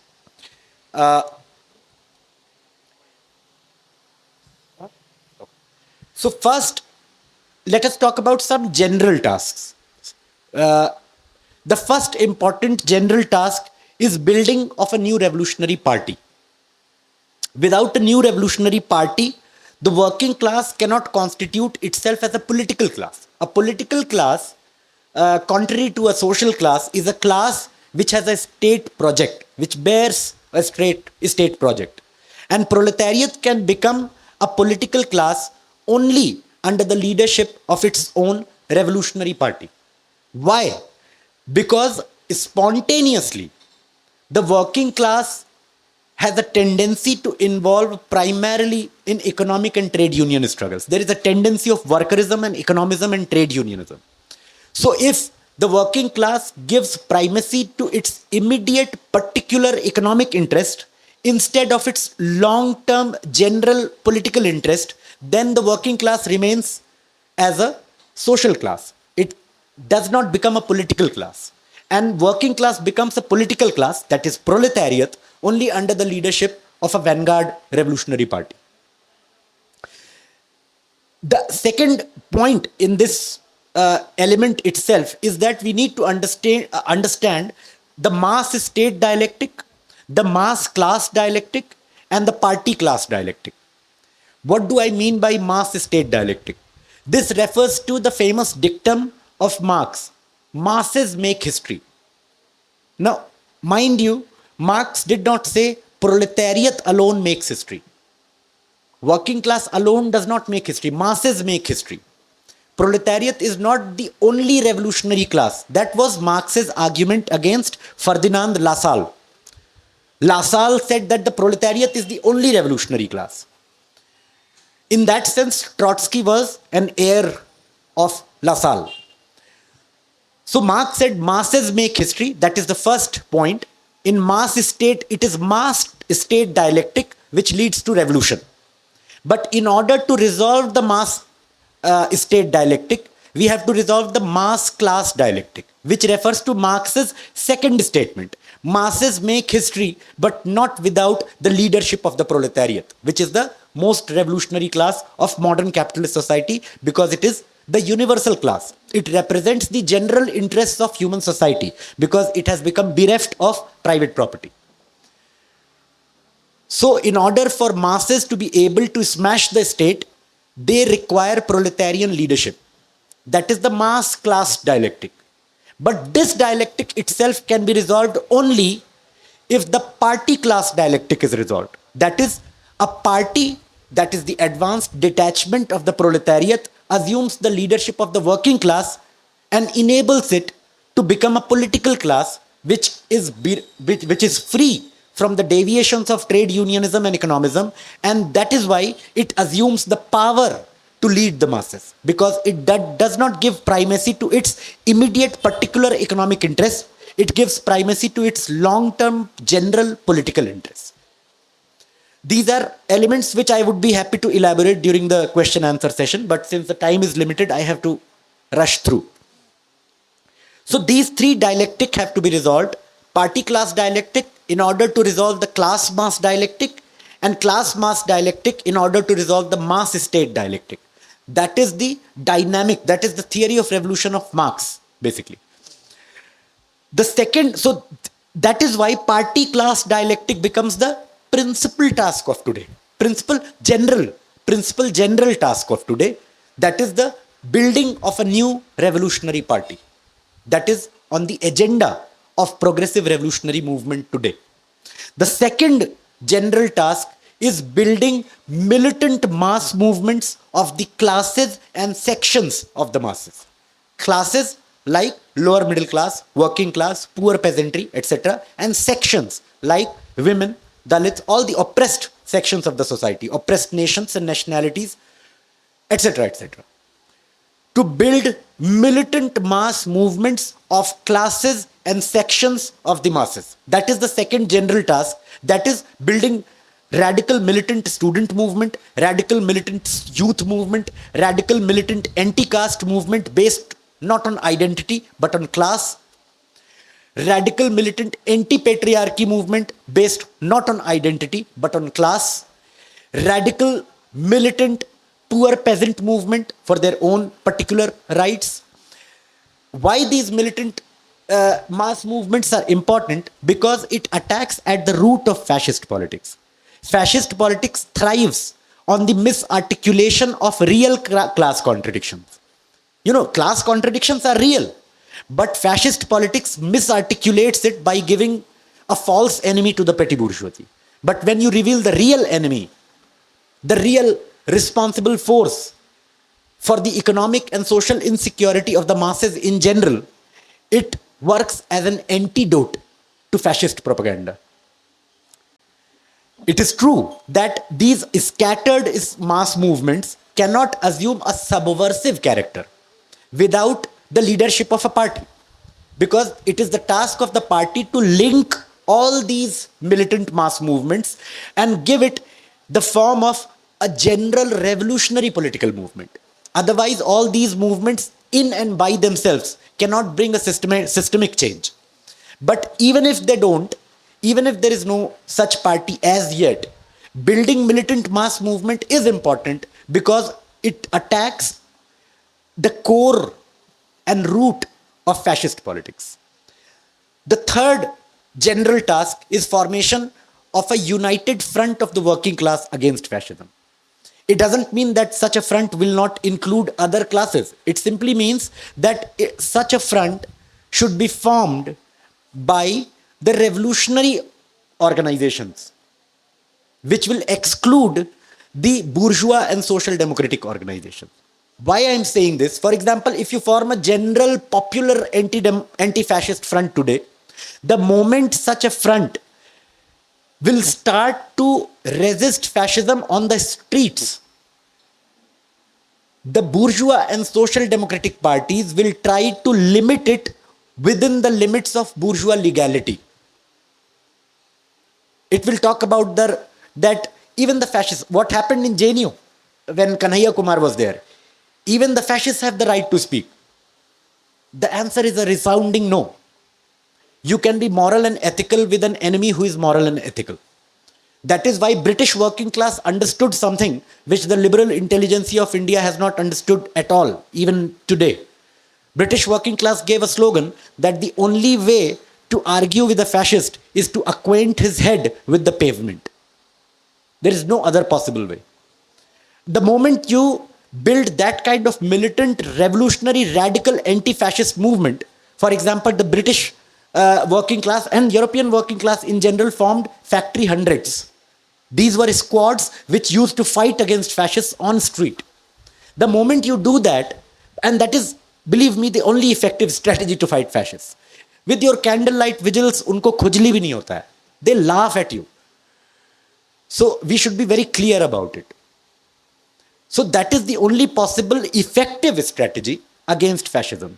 And that is why the moment a real revolutionary united front against fascism involves in that kind of real effective strategy, the bourgeois and social democratic forces will talk about respecting bourgeois legality, etc., etc. And in that case, I mean, that it is like selling your soul to the devil. You can't win. Simply, you can't win. History is witness to that fact. Fascists have been defeated only through this kind of revolutionary strategy. So a united front of the working class simply means the united front of the revolutionary organizations who are willing to take on the fascists. Because fascists thrive on passivity. Gramsci said that fascism, unlike other reactionary movements, builds itself and waits till the working class movement becomes passive, and once it becomes passive, it simply falls upon it. Such a beautiful metaphorization of how fascism functions. Right? So, this is the third general task. And then we can talk about particular tasks. First particular task is on the working class itself. The first particular task is fighting against the social democratic, revisionist, economistic, workerist, anarchist, and anarcho-syndicalist politics within working class. I will be glad to talk about it, what I mean by all that. Economism, trade unionism in general refers to, in the words of Lenin, the inability to raise the political question, the question of power. So you limit the working class only for struggles about wage increment and allowances. And that leads the working class to be condemned to stay as a social class, not becoming a political class. And that takes the agency of change from working class. So fighting against revisionism, fighting against social democratic politics, anarcho-syndicalism refers to the politics which claims that the working class will liberate itself without party, or it doesn't give sufficient weightage to the need for party. It celebrates the spontaneity of working class and thinks that the spontaneous working class consciousness is proletarian consciousness. Whereas spontaneous working class consciousness is an ensemble of spontaneous bourgeois ideologies. जो car सेवा करने गए थे उसमें तो workers भी थे ना 92 में. If spontaneous working class consciousness is proletarian, then there is no need for party, then there is no need for leadership. Working class will bring socialism spontaneously. But that is not true. That cannot happen. That tantamounts to not understanding the role of ideology. So the first task is fighting against social democratic and revisionist and anarcho-syndicalist politics within the working class movement. The second task is extensive and intensive revolutionary agitation and propaganda among the sections of petty bourgeoisie, because it is precisely petty bourgeoisie which is, driven into the arms of fascist reaction, which drifts towards the fascist reaction. But it doesn't mean that petty bourgeoisie has only reactionary potential. In every crisis, we come across a dual potential, reactionary potential and revolutionary potential. Which potential is realized? It depends on which vanguard is ready. If the fascist vanguard is ready, it will turn the reactionary potential into reality. If the revolutionary vanguard is ready, it can turn the revolutionary potential into reality. But the petty bourgeois masses are pregnant with both possibilities in the times of crisis. So extensive work, not only on economic and political questions, but also on ideological front. Massive propaganda has to be taken among petty bourgeois masses. Poulanzas talks about 3 petty bourgeois ideologies which are prevalent among the sections of petty bourgeoisie. One is status quo anti-capitalism. They are angry with big capital because big capital directly uproots them. But they also don't want to go towards socialism. They want a status quo to be maintained. That is called status quo anti-capitalism. Then there is second ideology, which Poulanzas calls myth of ladder. You will understand what that means. Ladder, I mean the myth of upward social mobility. कि अगर तुम मेहनत करोगे, अगर तुम hard work करोगे, तो तुम कामयाब होगे. That kind of ideology. And the third is statolatory. Just like idolatry, worship of idols, worship of state. So statolatory is third, and we add the fourth, learning from Wilhelm Reich, who says that patriarchy plays a very important role in fascist rise. How? Because patriarchy is based on the suppression of women and children within the family, including the suppression of their sexuality. And they are made to surrender their social, familial, and political rights before this father figure in return of what? In return of economic and moral security. In return of economic and moral security, women and children are made to surrender their rights and worship this father figure. Now when this child goes out in the society, it is very easy to replace this father figure with a Führer figure. That Führer figure at the level of nation also provides you the idea of economic security and moral security. इसीलिए तो नरेंद्र मोदी पापा हैं, है ना?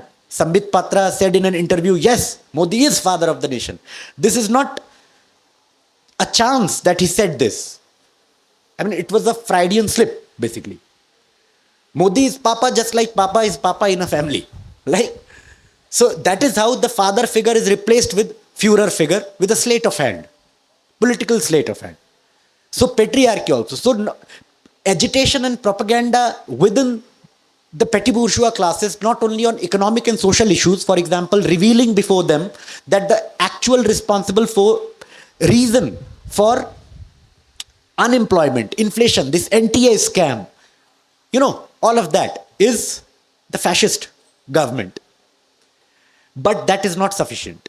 We also have to wage the struggle on ideological front that I just talked about.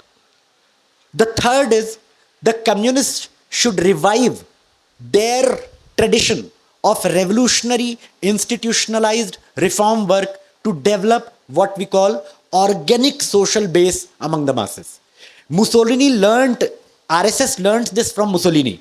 Italian fascist party did tremendous work in developing institutions, hospitals, shakha, schools, etc., etc. Mussolini learned it from communists. But during this Fordist interregnum, this Fordist period of industrial development where all communist strategy was focused on the workplace.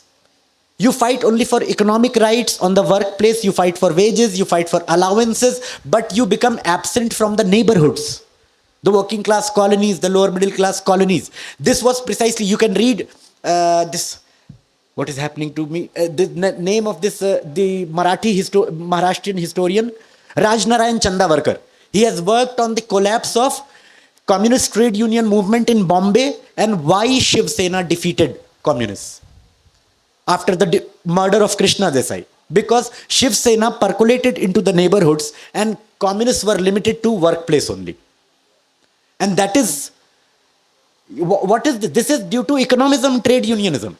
You give this elevated, privileged position only to economic struggle, but you do not carry out political propaganda, political agitation, political education of the working masses, including lower middle class and working class.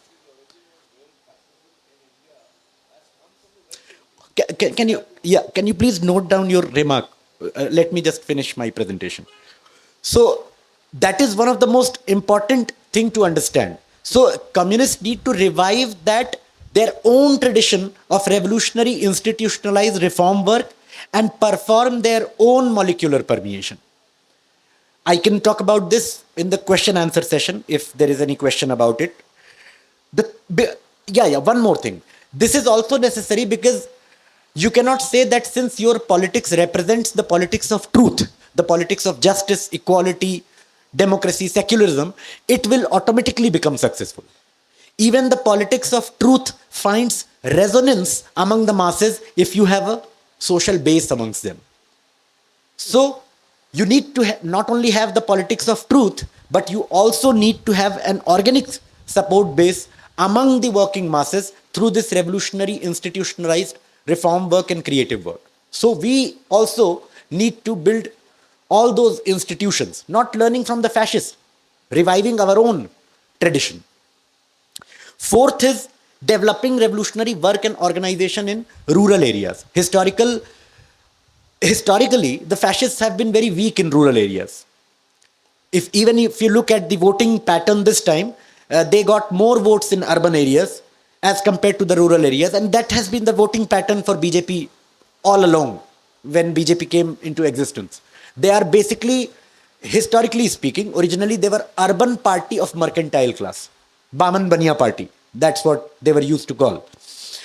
So, in Germany and Italy also, fascists and Nazis became successful only when they developed social base in rural areas. For example, Nazi party won over the landlords of East Elbe. East Elbe was the area of Germany where this big bourgeois farming was going on. Similarly, Mussolini developed links with the latifundias, the big landlords and capitalist farmers of southern Italy. And only then they were able to rise to power. In India also, RSS and BJP are trying for the same. If you look at the last 15 to 20 years of BJP's politics, look at their work in western UP, northern Rajasthan and Haryana. The rich kulaks and rich capitalist farmers are natural allies of fascism because they have this economic contradiction with the agricultural workers and poor peasants. They act as the landlords, they act as the exploiter of wage labor, they act as usurers for poor peasants and working class in the rural areas. So the task here is to create a political cleavage between the poor peasantry and working class, rural working class on the one hand, and the small class of rich kulaks, landlords and capitalist farmers. Right now, due to the absence of that revolutionary intervention, even the poor peasantry and agricultural workers, they tail end the rich kulaks and farmers. They raise the demands which go against them. For example, the demand of MSP, which leads to an upward pressure on the average prices of food grains. And any poor peasant who is the principal buyer of food grain, not the principal seller of food grain, is not going to benefit from rise in the prices of food grains. And higher MSP sets a higher floor level for the prices of food grains. We can talk about this in a different programs sometime, how this works. But the point is that the revolutionary forces need to organize poor peasantry, lower middle peasantry, and agricultural working class into their own separate organization. Without that, the entire rural mass will tail end the fascist forces, because the leaders, economic leaders of rural areas, they are tail ending the fascist forces. The other things include, of course, building of a class-based anti-caste movement, building of a class-based anti-patriarchy movement, propagation of true scientific secularism. Not all religions are equal. Sarv Dharm Sambhav. Secularism means complete separation of religion from political and social life. And that is the only possible scientific meaning of secularism. This is not secularism. What ये सर्व धर्म संभाव, ईश्वर नहीं, वो क्या मजहब नहीं सिखाता आपस में बैर करना. So Rahul Sankritya and this Marxist thinker said, मजहब ही है तो सिखाता आपस में बैर करना, भाई को है सिखाता भाई का खून पीना. That is the truth. So the only possible antidote to that is propagation of true scientific secularism. And we did that during this Bhagat Singh Jan Adhikar Yatra. And believe me, even the working class and lower middle class were accepting that कि हाँ ये बात आप सही कह रहे हैं, धर्म को, मजहब को सियासत के साथ नहीं जोड़ना चाहिए. Religion has to be separated from politics. In the absence of this truly revolutionary secular propaganda, masses are won over by the communal forces. So, also the propagation of reason and scientific temperament, because fascism ideologically stems from the anti-humanist, anti-rationalist philosophy of Spengler, Nietzsche, etc. When you attack the core, their philosophical core, when you propagate scientific temperament among the masses, especially through the project of what we call generation building, through children clubs, schools, Shiksha Sahayata Mandal, you give those genuinely scientific ideas, rational ideas. That propaganda also holds central importance for the anti-fascist resistance movement today. Then again, building a class-based, a mass civil rights, democratic rights movement. Why we have seen the collapse of democratic rights and civil rights movement in the recent years is that that movement is limited to within the boundary walls of universities and campuses and intelligentsia. There is no broad mass base for, and whenever we talk about democratic rights and civil rights, we don't even think about workers. We talk about labor rights when we have to talk about workers. That is how ideology functions. We just forget. It makes you forget the real and it makes you inculcate the fetishistic. So workers are also citizens of the country and they are equally entitled to every democratic and civil rights. The fact is that the revolutionary movement doesn't have confidence in the working class. It thinks that if we carry out the propaganda for building a civil rights, democratic rights movement in the working class neighborhoods, in the industrial colonies, we won't get good response. But our own experience has been very different. Working class is very much concerned about knowing about all these things, civil rights, democratic rights, and also fight for it. So developing a mass base for civil rights and democratic rights, taking it beyond the ambits of campuses and university intelligentsia is very important. We cannot fight without that. Then a focus on the informal working class. This is very important because fascism not only wins over the petty bourgeois classes, but also the petty bourgeoified sections of the working class. What are these petty bourgeoified sections of the working class? Two. One is upper echelons of the labor aristocracy, well paid, banking, insurance, postal, telegraph workers, upper echelons of that organized working class. And the second part is a part of lumpen proletariat. What is this lumpen? Lumpen proletariat simply means a proletariat which has failed to achieve the consciousness of politics, lacks political consciousness. It exists as a class in itself, but it fails to become a class for itself in any meaningful way. That is why lumpen, having no political class consciousness.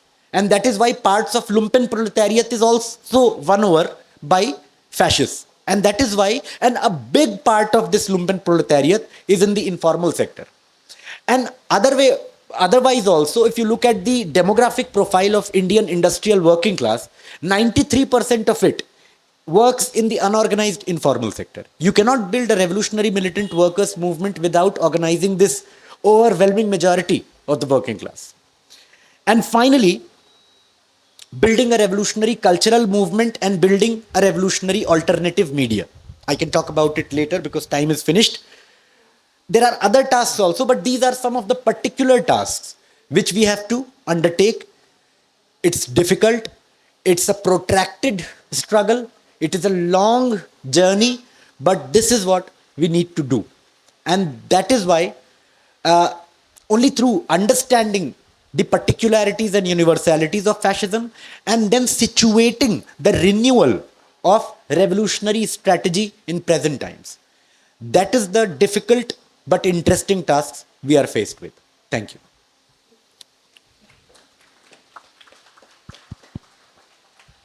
Okay. So after this insightful and enlightening talk, we can start the question answer session. We have less than 1 hour. So those who have a question can raise their hands and ask the question. Just one request before asking the question, please introduce yourself. The mic will be given to you. Yes. Hello, I am Aprameya. I am a student and currently exploring myself politically. So my question is with regards to the implementation of the strategy for resistance. How do we do it in this political current climate where even the interactions, free discourse that we wish to have is being encroached upon by the fascist state in a manner that they have created laws like the telecom bill or the broadcast bill where every attempt for communication and propaganda is being suppressed significantly by the state. How exactly do we implement tactically the strategy that we have right now for creating this revolutionary party? So should I go one by one? Okay. So, Aprameya, see, this itself is an issue of struggle, right? The thing is that it is true that the fascist regime always tries to block all the channels, all the spaces where people can have critical discussion with each other. They will install a huge, gigantic surveillance apparatus, your phones, nothing is, safe. All and everything, they can reach that. But there are two elements. One is this state apparatus is also run by wage employees, basically. And there are loopholes and, gaps in the functioning of this, whole apparatus. Second, there are also ways, if we are a committed political activists and we have no problem in going to the masses in myriad forms, from door-to-door campaigns to bus campaigns to train campaigns to recently we took out this yatra, Bhagat Singh Janadhikar Yatra, which covered 8,500 kilometers, 13 states and 85 districts just before elections, running this anti-fascist propaganda. We were several dozen of people in every city. More people joined us, and in many places we did have incidents of clashes with the government, the administration as well as the fascist forces. But the moment you stop retreating and the moment you go beyond the limits of passivity, of, passive radicalism, radical in words, passive in deeds, they have problems. So, two things. One, their apparatus seems to be invincible, but it is not. I'm not saying it's not challenging, but I'm saying it is not invincible, it is not perfect. And second, there are ways which is off their radar. They just cannot access that. So revolutionary propaganda assumes myriad forms. On the one hand, I totally agree with you that this is an agenda of anti-fascist struggle, that we need to save spaces like this, for example, Lamakaan, and spaces like this in different. Whether you agree with people on every question, that doesn't matter. The general political democratic right of having places and processes to conduct a critical dialogue with other people, to take away all those places. But the thing is, masses always find a way, because people make things don't make people. Revolutionary movement always finds ways. So my name is Sanjay. I'm a management consultant. I have What is your name? Sanjay Sanjay. Gadale. I have two specific questions. First one is, I heard you say Nietzsche. Sorry? Nietzsche? I mean, the philosopher Nietzsche's name came Nietzsche, in one yeah. of it. Yeah. Yeah. So I pronounce it as Nietzsche. You consider Nietzsche to be a fascist? Was he promoting a No, fascist? no. Because there was a misappropriation of Nietzsche's philosophy by the Nazis. Just like what the BJP is doing today for Vivekananda, the same story happened over there. So that's answered. The second part is, if I want to have a measure of fascism and a measure of fascism across the country and across the region, if I split up the country state-wise, do I have a separate index which defines the fascism index of that society and that state? And do I see it increasing as it goes towards the more less value-driven states, Less. value-driven states, where the basic society and the basement of basic education is weak in the society? You understood my question? Yeah. Yeah? Yeah. Because I find that that there seems to be a very high correlation in this entire space. What has been the study, in case there has been, to actually understand the correlation between the relative education and value orientedness of that society with fascism as an option that is considered by the populace over there? Yeah. So, Nietzsche is a philosophical source of Nazi philosophy. Nietzsche himself was definitely not a fascist. Nietzsche was a philosophical product of a period when the progressive, trajectory of bourgeoisie was coming to a stasis in Europe, late 19th century. We witnessed the historical cycle of Renaissance, Reformation, scientific revolution, bourgeois democratic revolutions, etc., etc. That long revolutionary trajectory of bourgeoisie as a rising progressive class vis-a-vis feudalism, that came to an end with the July 1848 revolution, where the contradiction between labor and capital was also manifested in a big way in the French 1848 July movements of the eruption of the working class, where working class for the first time tried to take power. Not French Revolution of 1789, 1848 July, against the July monarchy, the July movement. So that was the first instance. After that, there is, you can say, the progressive potential of bourgeoisie was completely realized. It reached a saturation point, and in contradiction to working class, bourgeoisie assumed more and more reactionary form. This was also the period of wars between different imperialist countries in the continent of Africa, etc., and which reaches a pinnacle with the Boer War in the last years of the 19th century. It was this period of reaction and conservatism where Nietzsche emerges as a principal spokesperson of this reactionary bourgeois trend of anti-rationalism, anti-humanism, a profound philosopher, other ways, but there is a very good book about Nietzsche that people can read. It's called The Aristocratic Rebel by Domenico Losurdo. He was a philosopher, he died a couple of years back, Losurdo. So, in that sense, Nietzsche is really a philosophical source of the modern anti-modernism ideology of fascism. So, in that sense, yes, there is a naval link between fascist ideology of the 20th century and Nietzsche's and Spengler's anti-humanism and anti-rationalism. No, Nietzsche was maybe in part misappropriated because later Nietzsche's collected works were published with the introduction written by her sister, a sister or some relative, and she claimed that Nietzsche has been totally misinterpreted by the Nazis, and this is precisely the claim made by the postmodernist theorists like Guattari and all. But that is not true. The claim of Nietzsche's, it's an issue of debate. There are definitely reactionary trends in the philosophy of Vivekananda, but Vivekananda, I agree, that is a very complex figure. So on the one hand, he justifies the caste varnashram system and caste system and all, and sees that as a natural order of things, which is good for society.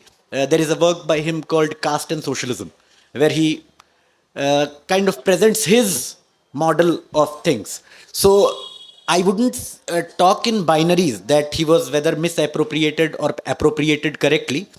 With the time lag, of course, there is an element of misplaced misappropriation, but I wouldn't also say that there is no possibility of using the reactionary elements of Vivekananda's philosophy.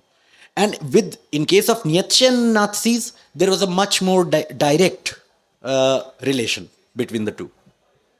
About a measure of fascism, I think state-wise, there is, first of all, it's very difficult to, come up with such a measure, and I don't think there is a need to come up with such.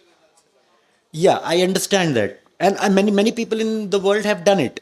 Symptoms of fascism differentially in different areas. They have tried to establish correlation with lower levels of education and culture in some. But see, that is not some. There are many. Nothing. I can't recall anything particular right now, but I can see and send you a list. But I think these symptomatic lists, laundry lists about identify fascism, they don't work most of the times. For example, Nazis were highly educated people, and their principal social base was highly educated. So many people say in Kerala, fascists can't win because Kerala is more educated. I'm really scared for people like that. They are in for a very big shock in coming decades because that is a very symptomatic and very empiricist analysis. Delhi has the second largest literacy rate, but it is the stronghold of BJP. How do you explain that? So I don't think that kind of symptomatic analysis of building. Many scholars do that. I mean, popular writers give signs of fascism, and people keep sharing it on Facebook. कि जब ये होने लगे तो समझ लो कि fascism आ गया है. But I think that is very superficial, and it doesn't lead to any. I mean, what they see as symptoms of fascism applies even to Khomeini's regime, and it applies even to Bolsonaro's regime. ये Turkey वाले का क्या नाम है? Erdogan. Recep Tayyip Erdogan. His regime also. Yeah, definitely. The research is ongoing because the phenomena itself is unfolding before our eyes. It's not a thing of past or history. Hello, my name is Abdul Basit, and my question is related to, in your talk you talked about how sometimes the communist movement is also extremely economist, revisionist, and anarcho-syndicalist. But then what do you think about, there's a certain segment of communists who say like we support the CPI Maoists, and they declare India as semi-feudal and semi-colonial, and they declare that any participation in the bourgeois democratic framework is revisionism and will eventually lead to opportunism. What do you think about that? In one word, that is ridiculous. Yeah, because first of all, India is not semi-feudal, semi-colonial. Semi-feudal, semi-colonial formation, and first of all, let's talk about semi-feudalism. Semi-feudalism refers to the persistence of feudal relations within the countryside with limited capitalist development, but not in the entrepreneurial sense, only in the mercantile sense, right? That's how Mao has defined semi-colonialism in Analysis of Classes in China, his article of 1926, and his article Chinese Communist Party and Chinese New Democratic Revolution of 1939. So, what is the essence of feudal production relation? It is the feudal rent. Now, if we analyze the ground rent in India today, is it ground rent? Feudal ground rent is the ground rent where between the direct producer and the landlord there is no intermediary, and the entire surplus product is appropriated by the feudal lord in the form of either labor rent or rent in kind or money rent, right? The rent, there are a lot of studies now. The character of ground rent in India is now capitalist. There is an intermediary, there is a class of capitalist tenant farmers and capitalist owner farmers. Capitalist tenant farmers are the intermediary class between the direct producers, that is wage laborers, and the landlords, who are now capitalist landlord. They appropriate the surplus profit which is over and above the average rate of profit, which goes to the capitalist farmer, and they take the surplus profit as absolute ground rent. That's what absolute ground rent is. And if you look at Gaurav Bansal's study of agrarian relations in North India, and I can send you a list of, there are so many studies now about Telangana also. There are many studies. The character of ground rent is no more feudal. So the essence of feudal relation is not Also, they talk about just one more thing. Also, the comprador bourgeoisie, which is because many of the organizations who still believe that India is in the stage of new democratic revolution are willing to accept that capitalist development has happened in agriculture, but the bourgeoisie is comprador. But what is comprador bourgeoisie? Comprador bourgeoisie is in principle a commercial bureaucratic bourgeoisie. Indian bourgeoisie, is that in principle commercial bureaucratic, or Indian bourgeoisie is in principle industrial financial bourgeoisie? If you look at the actual economic data, it is industrial financial bourgeoisie. And industrial financial bourgeoisie can never be comprador. Why? Because it needs control over its own home market. If I am a shopkeeper only, a mercantilist, I mean a merchant, I don't care whose commodity I am selling. I am only concerned with the commercial profit, which is a part of the total appropriated surplus value. Entrepreneurial profit goes to the entrepreneur, industrial capitalist, and the part of surplus value which is appropriated by me is called commercial profit. I don't care whether I sell, a foreign product, produced in an imperialist country or produced by an imperialist here, or I sell Tata's product or Mahindra's product. But Tata cannot think like that, or Mahindra cannot think like that, Hero cannot think like that. So Indian bourgeoisie, first of all, is not comprador. It's not national also. It's the junior partner of imperialism in general. So those who think that India is semi-feudal, semi-colonial, they are imprisoned in a time capsule and a space capsule also. उनके साथ देखो क्या होता है. During the farmers movement, the same people who were called feudal lords by the NDR parties were suddenly called national bourgeoisie, because they can't find a feudal landlord. So sometimes they would call the rich farmers as feudal landlords. When these rich farmers are fighting for MSP against the Modi government, they would call them national bourgeoisie. So it's ridiculous. They don't have a clue at all.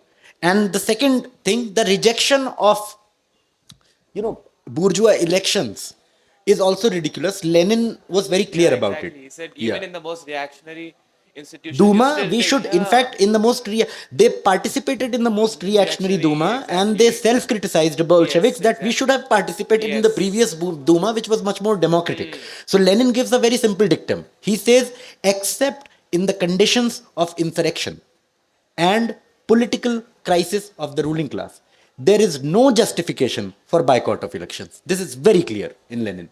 Hello, I'm Pavan and I'm a researcher. So my question is, and firstly, thank you for your talk. And what I've understood from your talk is that as a resistance strategy, the masses should be mobilized, and the masses should go beyond and permeate into ideological issues. And my question basically is for a population such as India, which doesn't have protest culture, how would you make the masses go beyond protesting, beyond thali bajao, and make it into a militant nature in their ideologies? Okay. Yes. So, see, Pavan, I think protest culture, people don't protest due to the prevalence of a particular kind of political culture. Protests lead to the emergence of protest culture. Protest culture doesn't lead to emergence of protests. Otherwise, you will have to explain how and from where and whence this protest culture comes, right? And India does have a history of struggles. India does have a history of protest. There are periods when the masses are like, they are hopeless. They have lost all optimism, and they are, fatigued by constant oppression and exploitation. And in those phases, it appears that masses, you seem to lose trust in the progressive historical role of masses. That happens. So I would just remind you about this small episode in Howard Fast, this American novelist novel called My Glorious Brothers. In that novel is about the Jewish resistance against their oppressors in the ancient Judea, and it is led by one Odon bin Mattathias. Odon bin Mattathias has five sons, and those five sons they resemble quite a much like Pandavas here. One was Gadadhari, etc., etc. So they lead the masses against oppressors, and the masses in the course of long struggle, they become tired. So one of the sons, who is quite like Arjun, he says to the masses that we understand you are getting tired, you are fatigued, you go back to your fields, you get involved in production and reproduction. But when the oppression and exploitation becomes unbearable again, come back to us. As long as we are alive, the flag for the liberation of Judea will continue to fly in the jungles of Ephraim. So there is a difference between the advanced sections of society who understand and continue to fight even when the masses are not ready or dormant. We have to decide whether we are part of the backward sections of the masses or the advanced sections of the masses. But to have a longe duri vision of history is very important. There are periods in history always when masses become dormant. So we have to, this would be a kind of idealism to think that culture is constituted somewhere out there, and then that protest culture leads the masses to protest. It is precisely in the process of struggles that culture is constituted, reconstituted, produced and reproduced, molded and remolded again and again. So the principal question is whether we are ready to fight or not. Hi Abhinav, thanks for the talk. I'm Rahul. I wanted to ask a couple of questions. One is going back to, you said fascism in India has been in a sort of incubation period. That's how it has been since a while. So in this context, can we look at the Rath Yatra as a single campaign or a project to put that from a dormant stage or from a Shakha model to a mainstream political ideology? Because as far as I know, after that incident is where the whole country became communal in a sense. In Hyderabad, there were communal riots, and I'm guessing there might be communal riots before, during the freedom struggle, a bunch of times. But after this, there had been a clear pattern. So can we call that a clear political change in this sense? Second one is, again, talking about BJP as a party. RSS is an ideological ideological group, you can say. The people who follow RSS or you join RSS, they go every day, they listen to this propaganda, they are part of that ideology and philosophy. Whereas BJP is a political party. Putting aside the core members of Modi Shah and the core group, on every election there are so many politicians from other parties who jump into BJP. And in most cases, these guys are given tickets rather than the old guards. As we see in Bengal, in many other places. So how is that? I mean, these guys are coming from a completely different ideology or philosophy of their mother party, wherever they came from. Now they are in BJP. Some of them act and talk completely different in a single day, like a complete shift. you can say. So all of them, and but they're still liable to their political base. There are many Dalits, there are certain Muslims also now, so they are answerable to their base in their constituency. So this is not exactly like RSS, right? This is a political party. I'm sure most of these new entries are to further their career prospects rather than opportunities, you can say. So it's not a foolproof entity or a monolith in that sense. So again, when we're talking about fighting against it, now looking at this reality, how do we deal with them? Like, should we work towards, I think that's what the India Alliance is probably trying to maybe work at the weaker part of that entity, maybe work from there, or how does that work with these new politicians who are entering BJP? Thank you. So, Rahul, the first question, yes, I think it has a grain of truth. I mean, first we have to see the rise of fascism during this long incubation period as a series of, fits, paroxysms. जैसे कोई मरीज हो ना उसको दौरा आता है. So that kind of paroxysm, you can talk about the first major paroxysm, and that happened with Rath Yatra precisely because that was the period of crisis of Indian capitalism.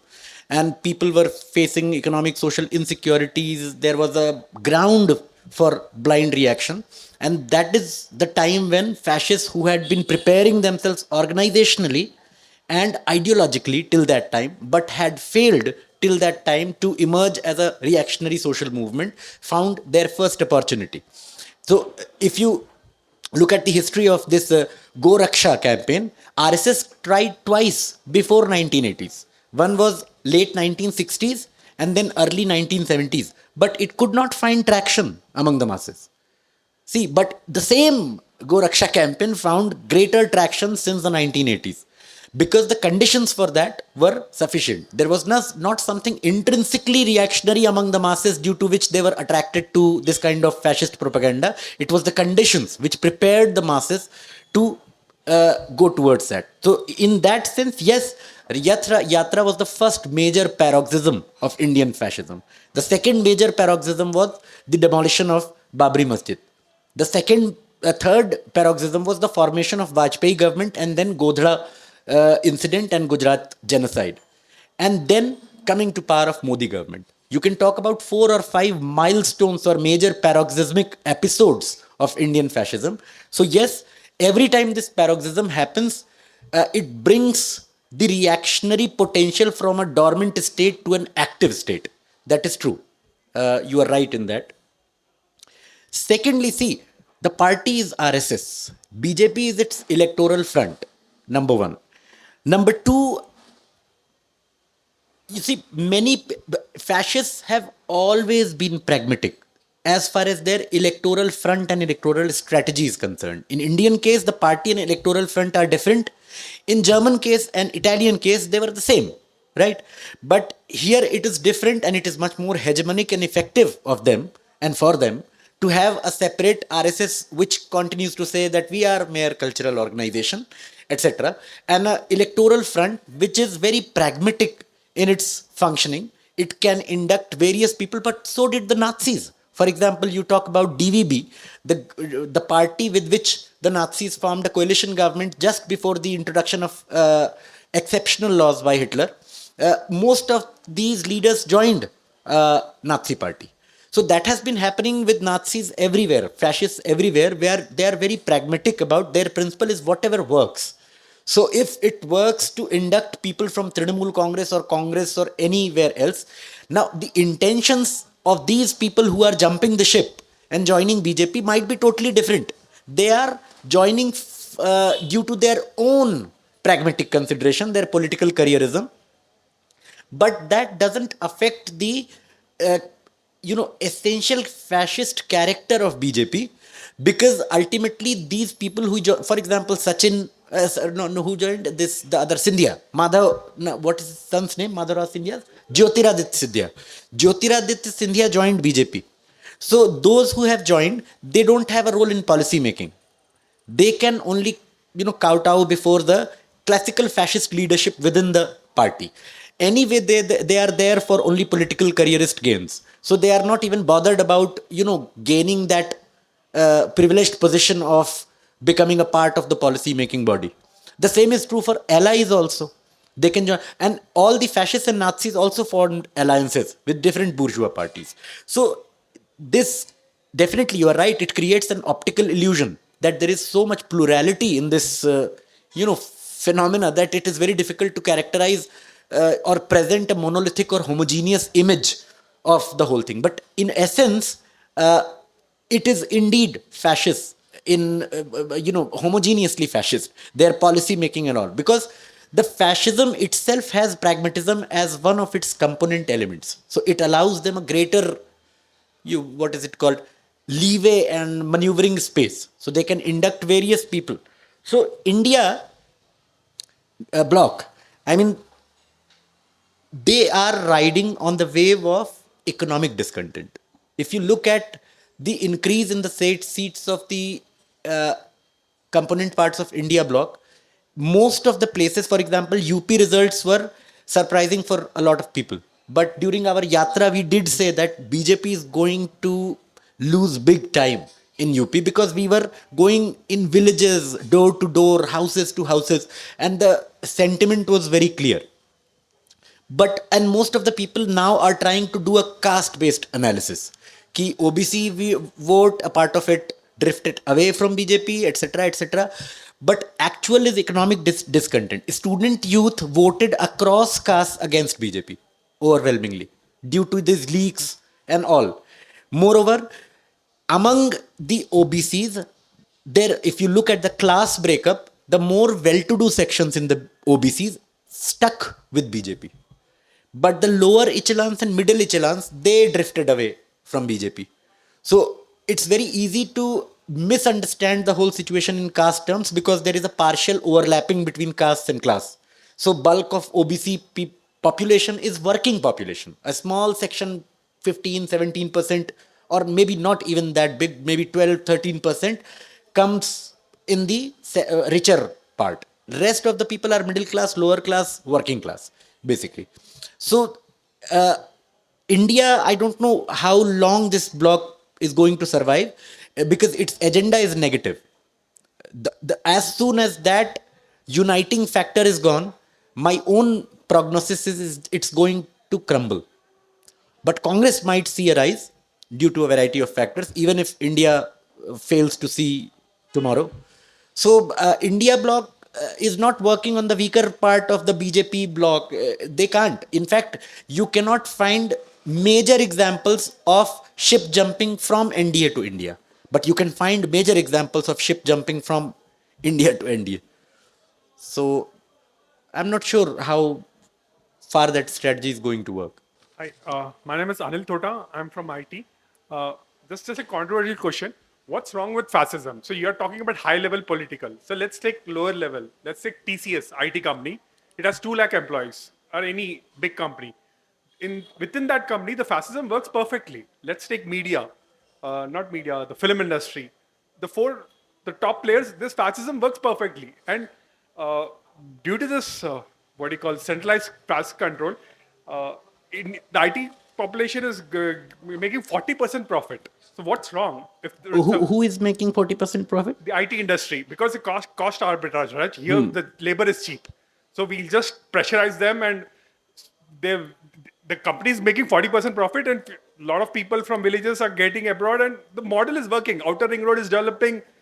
That's the only industry which is working. I'm just asking, what's wrong? If it's working models, people are earning money, not at a political level, lower level. What's wrong in it? Yeah, first of all, right and wrong can be defined only if we start with the question, where do whom are we talking about, basically. So first of all, the examples that you gave, that is not the evidence of fascism working. That is the evidence of capitalism working for a section of people. Even before fascism rose to power, that held true. And that is I mean, Andhra Pradesh and Telangana have been one of the major mental worker sending areas of India. In fact, the first software professional was an export of Andhra Pradesh, the then Andhra Pradesh. At that time, the this division had not taken place. I don't know whether he was from Telangana or Andhra Pradesh, but it did work for a section of people. There is no doubt about it. But that is first of my, I have two riders. One, that is not the evidence of working of fascism, that is the evidence of working of capitalism for a small minority of highly paid, specialized and skilled working people, working class. That is, now, if you look at the last 10 years of Modi's government since 2014, then we can talk about on what fronts fascism succeeded and on what fronts fascism failed. So I would not dare to say that fascism did not succeed for anyone. Of course, for rich people, for capitalists, for property dealers, for transporters, for rich kulaks farmers, for middlemen, for exploiters, for oppressors, for rapists, for gundas, it did work. I accept that. There is no doubt about it. But the question is, where do we stand? And for whom we are talking about? If you look at the economic indicators for the average living and working conditions of the working class, if you add the agrarian working class, which the total agrarian population today is around 280 million in India. Total, sorry, yes, agrarian population, 280 billion. In 2011, it was 260 million. Of those 280 million, 150 million are agricultural workers. Let's talk about them first. The average wages of the real wages, I'm not talking about the nominal wages, I mean in rupees. The average real wages, which refers to the actual basket of consumer goods that they can buy with their wages. That is the real wage. The real wages of agricultural workers has fell down more than 30%. The average wages of the industrial workers, which are again around somewhere around 260 million or something like that. If you add the informal sector, it goes up to more than 530 million, 53 crore. And if you add the agricultural proletariat, it goes somewhere around 790 million. Cumulatively, their average wages has fell more than 30%. Right? For them, I don't think it works. We'll have to ask them. I would suggest not to say this in front of them that it works. You might not get out of the neighborhood. So, and if we talk about the poor peasantry, let's talk about them, how it has worked for them. The cost price of agriculture, which is most important for poor peasantry. For the rich capitalist farmers, cost price is not that important. MSP is more important. The monopoly price, state monopoly price that they are getting by selling to the government, right? So cost price for the poor peasants has increased more than by 1/3. So no increase in the income, but the cost price increases, which creates a depression of average income among the poor peasantry. The poor peasantry again is around 120 million, 12 crore. So 91 crore people, for them, whether it works or not, we will have to ask them. Yes, of course, for around 15 to 17% population, it does work. The question is only, where do we stand? Hello, I'm Kritika, and that was a wonderful talk. Thank you. My question is that if we are currently in the incubatory Sorry, if we are? in the incubatory phase of fascism, when, according to you, would be the right time to use the tool of armed revolution to disintegrate fascism? See, the incubation period of fascism is over. The egg has been hatched. That's what we are eating, the omelette of the same egg for last 10 years. But see, it cannot be subjectively determined when armed revolution starts or when armed struggle starts. Marxism has no romantic, infatuation with armed struggle. Marxism talks about the role of force.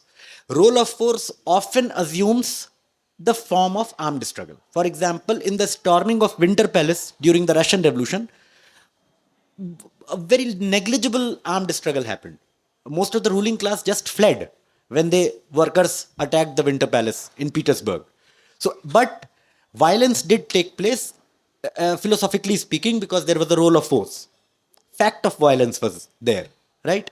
So, this is one thing. Second thing is this, that even the revolutionary forces cannot subjectively determine the point where armed struggle will start. Armed struggle starts, generally speaking, when the mass movements reach a point of impossibility. Right? When the radical mass movements do two things. They bring the state to a point of impossibility, and in the process, they also come to a point of impossibility. Point of impossibility means where they cannot continue as such. So, for example, students' movements, workers' movement, peasants' movement are linked together, and they assume a form of a general revolutionary political movement with a general agenda of change. And the bourgeois system, due to that struggle, comes to a point of impossibility. What happened during the Arab Spring? What happened recently in Sri Lanka? Spontaneous mass movements brought the system to a point of impossibility because the ruling class was not able to extend its rule. Right? There was a vacuum. So ruling class was not able to rule. Mass movements were spontaneous. There was no revolutionary leadership. So ruling class recovered and regained power. But even if there is a revolutionary leadership, there is a revolutionary party in the country, it leads various mass movements, links them, gives them the form of a general political revolutionary movement. When armed struggle will be started depends on when the mass movement reaches a point of impossibility, also bringing the bourgeois state to a point of impossibility where armed conflict breaks out, not based on the subjective decisions of the ruling class or the subjective decisions of the revolutionaries. So it's very difficult to determine that point beforehand. It's only, yes, it is transformation of, it is a case of unity of opposites. It's a case of transformation of one thing thing into its opposite. Mass struggle itself transforms itself into armed struggle. Armed struggle is not brought from without. It is precisely the mass movement of people, masses, which converts itself, if and when it does, into armed struggle. Okay, so we have very limited time. I think we don't have much time. So let's conclude this session. We can, of course, talk outside informally because there is a time limit here. And there is a book stall here. You can see Marx's book. And there are some books written by Abhinav himself. So you can just have a look and you can purchase those books also. With this, we can conclude today's session. And I'm sure you all have given your contact numbers. We'll prepare a report and we have already recorded. So we'll share the links also. And we'll be in touch. We'll share the reports in the groups and those who have come for the first time. So I'm sure you have given the contact number. We'll add the new members to the groups and then we'll continue the discussion afterwards. So you can just, the book stall is there. Okay. Thank you, Abhinav. Thank you.